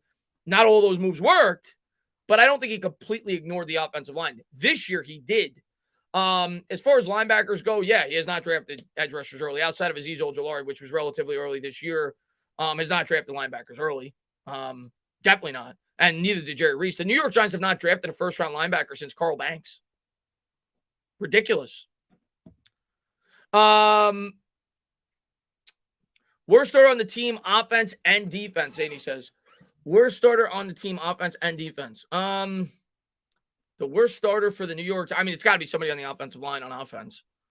It's got to, what's his name? Why does his name escape me now off the top of my head? The guy they got from the Bengals, the center. He's horrible. I'd say him. And on the defense, I don't like Shelton at all. I don't think Shelton's been good this year. I'd say Shelton. Billy Price. Yeah, there you go. Billy Price is our worst starter on offense, and I'd say Danny Shelton is our worst starter on defense. Yeah, he sucks, man. Solder's pretty bad, too. Let's see what we got here. Tana, why do you think there's a lot more simple injuries? I mean, the turf may have something to do with it. People bring that up all the time with the Giants. That may have something to do with it. It may also have to do with overtraining players. People have brought that up. It may have to do with the way that the modern day athlete works out. You know, I think that's a lot of the injury problems in baseball because of that. DJ, man, thank you very much. Hey, how we shut down the Mahomes tonight? You mean besides? Okay. So the first way, this would be my plan of action to try to shut down Mahomes outside of going to church and praying before the game, even though you had to go yesterday. The first thing I try to do, DJ, I go to the Gatorade bucket on the Chiefs sideline and I take this, only it's like 2 full bottles, and I just pour it in the Gatorade bottle, the Gatorade container. That's your best way to try to shut down Pat Mahomes. If you could get him drunk enough so he doesn't know what he's doing on the football field, I think that's the Giants' best chance to try to stop Pat Mahomes tonight. But if I'm being completely honest with you, I don't think we're stopping Pat Mahomes. I think you could try to hopefully contain him and this offense, but you're not stopping Pat Mahomes. Your best chance to stop Pat Mahomes in this offense is running the football and keeping their offense off the field. You cannot get into a shootout with this Kansas City Chiefs offense. It ain't going to work. So that's my take on that. I don't think we're stopping Pat Mahomes. I really don't. Hit him early. Well, that certainly helps, man. Chris is getting drunk tonight after a big win. I sure hope so, man. Laxatives and Gatorade might work. Yeah, they might have to pull you remember that scene from Dumb and Dumber with Jeff Daniels? If they do that, they'd stand a pretty good chance to stop Pat Mahomes as well. Eye drops in the Gatorade.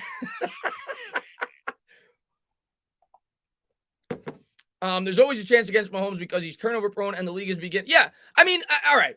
The simple way to tell you is we got to get a pass rush. The same way we were able to stop Tom Brady in the Super Bowl. You got to get a pass rush. That's your best chance of creating turnovers. That's how you're going to be able to stop Pat Mahomes if you're going to be able to stop him. You have to be able to get a pass rush consistently, similar to what we were able to do against Russell Wilson. That's how you're going to be able to stop him if you're going to be able to stop him.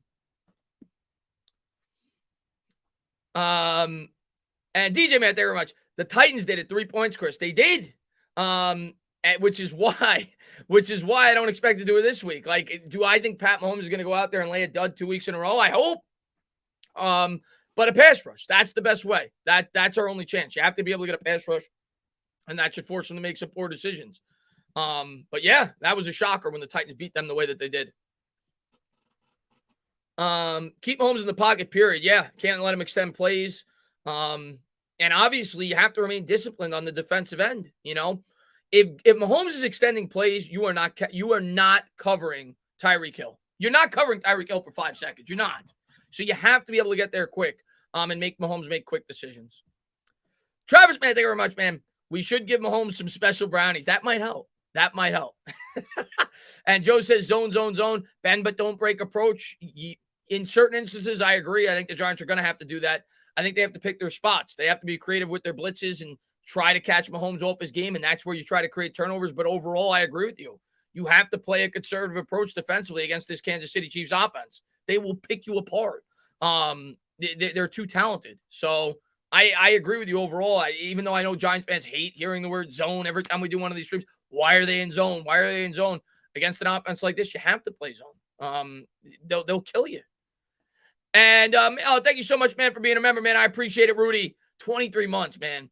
Tana, you're the owner. What are you telling Joe Judge at this point of the season? What are you saying / doing with Gettleman? If I'm the owner, I'm not making any firings until the end of the year if I'm the owner. And I will wait until the rest of the season plays out before I make that decision. And for me, oh man, I do not want to move on from Judge in an ideal circumstance. I really do not. I think it'd be I don't. Here's what I'll say, Rudy, man. If it was me, and it's not me, and I know the fan base is going to hate hearing this, and I am not supporting Dave Gettleman. I am completely for moving on from Dave Gettleman. But if I was the owner and the team wins 6 or 7 games and they look better towards the end of the season, I would give it one more year. Whether that means bringing in an in-house guy and sticking with Judge, I would give it one more year. I think the Giants spent way too much this offseason. If they start to show promise down the stretch, if I'm the owner, not to give it. Now, if they win 3 or 4 games and they're complete trash, I blow it all up. Blow it all up. But if I was the owner, if we win 6 or 7 games, I would want to stick with Judge for another year. I wouldn't want to have to fire another head coach after 2 years. Wouldn't want to do it. But they have to improve over the course of the season. That's why it's very hard for me to answer that question right now with, 10 games remaining in the season. But that would be me. And let's see. And Tudo, he says, ciao, Senor Chris. Drop by your office to pay our proper respects and turn on the lights for your show, Paisano. Forget about it. What's going on, Tudo, man? Thanks for popping in the stream, buddy. Tudo's the man. Hello, Chris. So tell me, how is the Giants going to stop Kelsey at Tyreek Hill and contact Pat Mahomes? How do you do it? I said it at the top of the stream. First thing you do is this: put this in the Gatorade the Gatorade bottle. That's our best chance.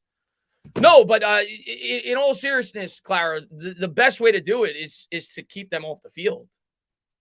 Establish a ground game, chew up the clock, have long drives, keep their offense off the field. Because if their offense is good, they're going to kill us if they're out there all game. You have to, of course, try to create some pressure, whether that be through blitzing. Try to do a good job confusing their offense the best that you can. But as talented as an offense as that is, it's very tough. He brought up the Titans. And again, I didn't watch the game. The Titans held them to 3 points, and the Giants are not doing that.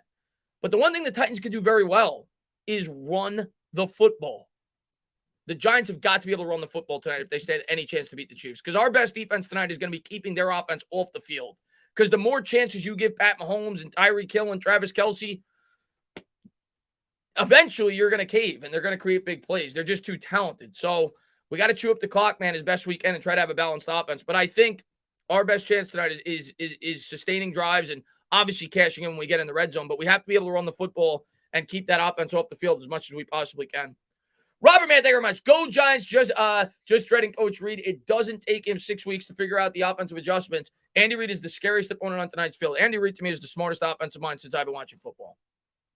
I say it all the time. I was thrilled when the Philadelphia Eagles got rid of Andy Reid. And I know he had a bad year that year, and I know the Eagles fans booed him. I was thrilled. Andy Reid, to me, is a brilliant offensive mind. You saw what he did. He had Todd Pinkston as his number one wide receiver with the Eagles. The Eagles had like a top 3 or 4 offense. You saw what he did with Westbrook. He was kind of ahead of a lot of the other head coaches in terms of utilizing his running back as a wide receiver. He's just such a smart offensive mind. And yeah, I worry about him. To me, I'm more scared of Andy Reid than I am of Pat Mahomes. I think he's the smartest offensive mind in football. And I know maybe they haven't been clicking on all cylinders this year. And I know in the Super Bowl, he didn't look so good, but they couldn't block to save their lives. Andy Reid scares the hell out of me. I think he's a brilliant offensive mind. But Robert, man, thank you very much, man. I appreciate it. And let's see. Brandon, he says, we win this game with turnovers, steal a few possessions, coach aggressive, and play for touchdowns. We better not have our 4th and 15s yard field goal crap. Yeah, I mean, we got like we've said the entire stream. You got to create turnovers and you got to cash them when you get them. And that's not field goals, that's touchdowns. We need 7s. We need to convert. We're in the red zone. That's going to be the key every week, but especially against a team like Kansas City. Jorge, man, thank you very much. Offensive coordinator, Tampa Bay for us next year. Oh, offensive coordinator for Tampa Bay for us next year, out Garrett. I mean, we'll see at the end of the year. I personally think, and we'll see, if Judge remains on, Jorge, this is just my guess. I think the offensive coordinator is already on the New York Giants roster in terms of the coaching staff. If they move on from Jason Garrett, who it is, I don't know. But one of the guys that's on the coaching staff, I think, would step in. I think the Giants' mindset would be much like it was this offseason if they're pushing forward. And I don't know what they're doing. But if they're pushing forward with Joe Judge and Daniel Jones, you heard it all offseason. They don't want to put Daniel Jones in another situation where he has to learn a completely new playbook and blah, blah, blah, blah, blah. If they move on from Garrett, I think at a bare minimum, they're going to want some familiarity for Daniel Jones. They're not going to want to bring in a completely different guy with a completely different offensive philosophy with no familiarity with Daniel Jones. That's my guess. If they stick with Judge, I think the offensive coordinator is already on this coaching staff. That's my guess. DJ, man, thank you very much. I just want to make sure I didn't miss anybody. I didn't. He says, how Josh Allen beat them. How Josh Allen beat them? Josh Allen's one of the top 4 quarterbacks in the sport. How Josh Allen beat them. I don't think some people realize how good of a quarterback Josh Allen is. Josh Allen's got 17 touchdowns and 3 interceptions, and people are saying he's having a bad year. Josh Allen could beat anybody in the league. Josh Allen's freaking awesome. Josh Allen has, what has he got? He's got 5, 8, 10. He's got 14 touchdowns in his last 5 games. That's how Josh Allen beat them. Josh Allen's one of the best quarterbacks in the NFL. And he's got one of the best offenses in the NFL. Brian Daboll's an incredible, brilliant mind. They got a great offensive line. Well, not a great offensive line, but they got a great offensive coordinator. Yeah, that's how. Josh Allen's awesome. Travis, man, thank you very much. What do you think of Tate Crowder? I think Tate Crowder was a great draft pick by the New York Giants. I think, obviously, based on value, it's probably one of Gettleman's best picks. I mean, he's Mr. Irrelevant. The guy's played a huge part of this defense since he's been here. To be able to get that much out of a guy that was literally the last pick in the draft. Yeah, I like Tate Crowder. Is he the long-term answer? I don't know, but he's certainly a guy that doesn't embarrass himself while he's out there. So I like Tate Crowder. Will, man, thank you very much. We have a good pass rush. We win. End of discussion. I think you meant to say, Will. We definitely have a good chance to win if we get a good pass rush. You know, you saw that last year against Russell Wilson. Pass rush helps you out a lot. Winning in the trenches on both sides helps you win games. That's where games are won and lost in the NFL. You could have we've seen it. Why did we beat the Seattle Seahawks last year? That's all you got to do. You look at that team. Seattle Seahawks was just as equipped as the Kansas City Chiefs offensively last year going into that game. Seattle Seahawks had the best offense in football going into that game. I think they had the most points, most yards, whatever it may be. I think the Giants held them to like 12 points, 13 points. What wins in the NFL? Winning up at the point of attack on both sides of the ball. What could the New York Giants do in that game? They got after Russell Wilson, and they were able to run the football. They won up at the point of attack on both sides of the ball. If the New York Giants are going to win this game, they're going to win up at the point of attack on both sides of the ball. It just so happens most weeks we're unable to do that because our offensive line stinks. But, yeah, if we could get pressure on the quarterback and we could protect our quarterback and we could run the football, yes, we stand a good chance to win the game. That's football 101. Brandon, man, thank you very much, man. I appreciate it. He says, hopefully we see the same Chiefs as last week. I fear they may use this as a stepping stone. That's what I said, man. That's what I've been saying. That's my fear. And maybe that's me being pessimistic. Maybe that's me being too guarded. I just look at this as a get-right game for the Chiefs. And that's what scares me more. I'll definitely be a lot more calm as the game gets going if the New York Giants are going, blow for blow and they're hanging in. But going in, I just worry about the New York Giants getting punched in the mouth to start this game and having to play catch-up ball because if they have to do that, we're in big trouble. We can't fall behind by 2 possessions in this game. So we'll see. I think the beginning of this game is going to be very telling, in terms of, how it's going to play out. The Giants, if they could stick with them, maybe it'll be a game throughout the entirety of the game. But if the Chiefs come out and they go up by 10 points, 14 points, it's lights out. And the other thing I'll say against this Chiefs team, no lead is safe. New York Giants, you go back to, I think it was like 2019, whatever it was in the playoffs, when I think the year they won the Super Bowl, they had like a 28-point deficit against the Texans in like the first quarter. They won the game. No lead is safe against this Kansas City Chiefs offense. You need to play, like Joe Judge always says, a full 60 minutes. And the best way to beat this team is going to be able to maintain the time of possession. Chris, is it 8 or no? It's only 6. I'm gonna eat dinner though in about 5 minutes. But I want to come on and talk with you guys for a bit before the game. I always have so much fun doing this with you guys. Thank you to everybody for being here. Thank you guys for all the support on the channel. Always appreciate each and every one of you guys. If you're a real football fan and you played the game, Giants can't keep leads for nothing. I know. I know. Especially against a team like this. It's gonna be tough, man. But we'll see. It was the third quarter versus the Texans too. Let me go back and look at that box score, Authentic, because I thought, I'm going to look at that box score. Texans versus Chiefs playoff game. I could have sworn the Texans got out to like a 24-0 lead in the first quarter. Let me take a quick look here. It was January 12th, 2020. And let's see. It was 21-0 at the end of the first quarter. By halftime, Kansas City had the lead, 28-24. At the end of the first quarter, Houston was up 21-0. So, yeah, it happened before the half that the Chiefs took the lead. They ended up winning 51-31. So, yeah, they got off to a 21-0 lead to start that game. And in terms of the scoring, the Chiefs, the Houston actually led 24-0. 24-0 they led. And that was about 4 minutes into the second quarter. They were up 24-0. The Chiefs put up 28 unanswered points before the half. They were up 28-24 at halftime. Let's see what we got here. Do we realistically have a chance tonight? Yeah, I think we have a chance. I'm not picking us, but I do think we have a chance, yes. What's going on, everyone? What's going on there? Will Comics, man, thanks for popping in. What's going on there? Jarvis Juice. Do you think we will see the other? If they're ready to play, I think yes. If they're ready to play, I think you'll see him at least a little bit. I don't expect to see Ellerson Smith out there a whole lot though. But maybe a few plays. Don't expect to see them start. Don't expect to see them get a ton of snaps. They haven't played all year, but you may see him for a couple of plays. It should be illegal to take a running back top overall. Yeah, I mean, I think there's certain circumstances where it's more acceptable than others. The Giants were not one of those circumstances because our offensive line was horrible. When the Cowboys did it with Zeke, it made more sense because they had an offensive line. Play-by-play, Chris. Yeah, that's going to be on Bad Dogs channel. But yeah, I'm going to be doing the play-by-play on Bad Dogs channel. Maybe after tonight, some of you will start watching with your eyes and not your hearts. Hey, man, we stink right now. I've been watching with my eyes. I'm picking the Chiefs to win by at least 10 points tonight. I hope I'm wrong, though. Don't ever apologize, Ryan, man. I appreciate you for being here, buddy.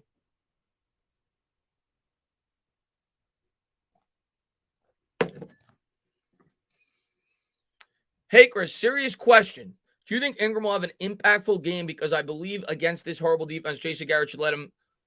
He could. I mean, we say that every week, but he could. Yeah. I mean, if there's a defense that he's going to have a big game against, it's certainly this one. And he's a guy that you can't ignore in the passing game. He's a weapon. He's a guy that creates opportunities.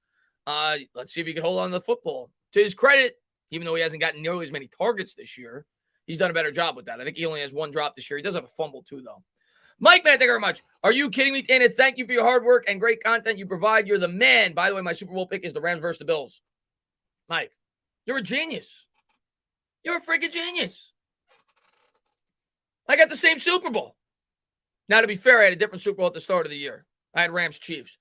But about 2 weeks ago, that was my Super Bowl pick. I'm sticking with it. Rams, Bills in the Super Bowl. I'm with you, man. That's my exact Super Bowl pick. And we'll see. I'm rooting for the Bills, man. You know I'm a big Josh Allen fan.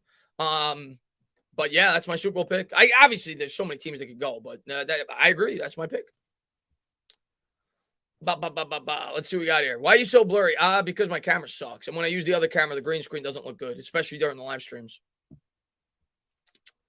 Ingram is not getting traded tomorrow. Big game. And I would probably say he's probably not, if I had to guess. There's been rumors that teams are interested, but I would probably lean that he's probably not getting traded. I hope he does, but I don't think he will. Mike says, hey, Chris, you going to watch the Eli broadcast tonight or just the regular? I'll watch the Eli broadcast after. I'm not going to be able to listen anyway, and the regular broadcast is just bigger, so it's easier for me to see. So, but I'm going to watch it after. I'm excited to see what Eli has to say. That's right, Mike. And Travis, man, he says, I got Giants, Jets, and Super Bowl. Travis, pull over. If you're driving, pull over. I don't need you going to jail. You're clearly drinking. And if you're driving right now, just pull over, my man. Chris, tomorrow, prediction for tomorrow's deadline for the Giants. I mean, if I had to guess, I don't think they're going to be very active. I don't expect any big time trades, whether they be buyers or sellers. I don't think we're going to be super active.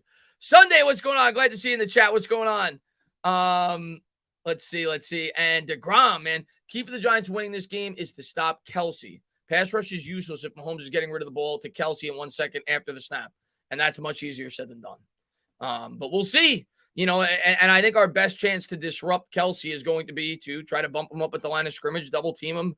But, yeah, obviously he's as good as he is for a reason, and the Giants struggle against guarding tight ends. So we'll see how they try to guard him. Justin, thank you so much. Thank you for all that you do. Love you, man. Love you guys too, man. Thank you to everybody for being here. Thank you guys for all the support. Looking forward to talking a lot more Giants throughout the year, and hopefully we have some good things to talk about. I'll be live tonight after. I know after a game, whether it's win or lose, you guys want to talk about it. So that's why I haven't really made post-game videos this year. I just said I'll just go live and talk to you guys for about an hour and a half. So I'll be live after the game on my channel, probably from, 11:30 to 1, whatever, 11:45 to 1. We'll talk about the game. We'll recap the game, and hopefully it's a celebration. Hopefully we have a lot of good things to talk about, and hopefully it's not a stream where we're talking about the trade deadline and, what we're going to do next year. Hopefully it's a stream where the Giants get a win, and we're looking forward to the Raiders game, but we'll see. Chris, man, thank you very much. If we win, what's more likely? It's because Mahomes turns it over or that DJ balls out. I think both need to happen. If Mahomes plays his A game, I don't think we can win. I don't think we can win. If Mahomes plays his A game, we're not winning the game.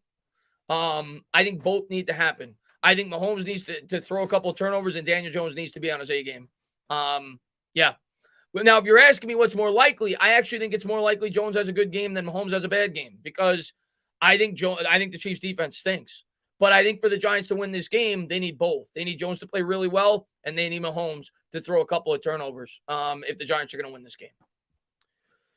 Let's see.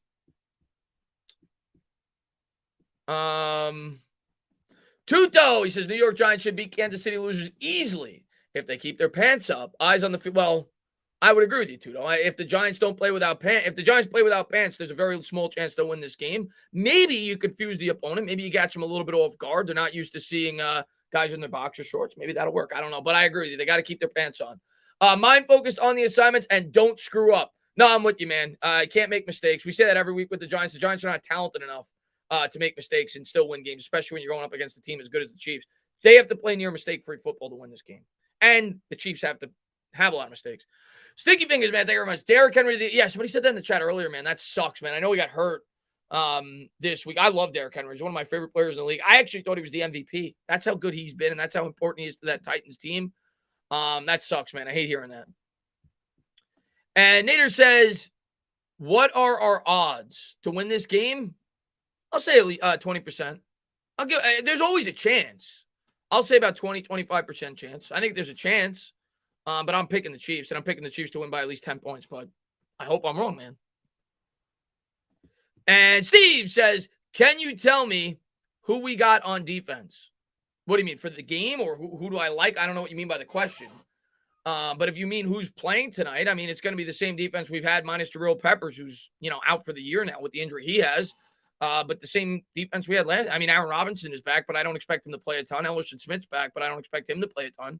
If you're asking me who's here long-term on this defense, who do I like on this defense? I mean, obviously Leonard Williams is going to be here for at least the next couple of years. Giants signed him to a big contract. He's playing well. Lawrence will be here for at least another year. Yeah, I mean, Bradbury, I don't think is going to be in the long-term plans of this team simply because he's going to be 30 or 31 when the contract's up.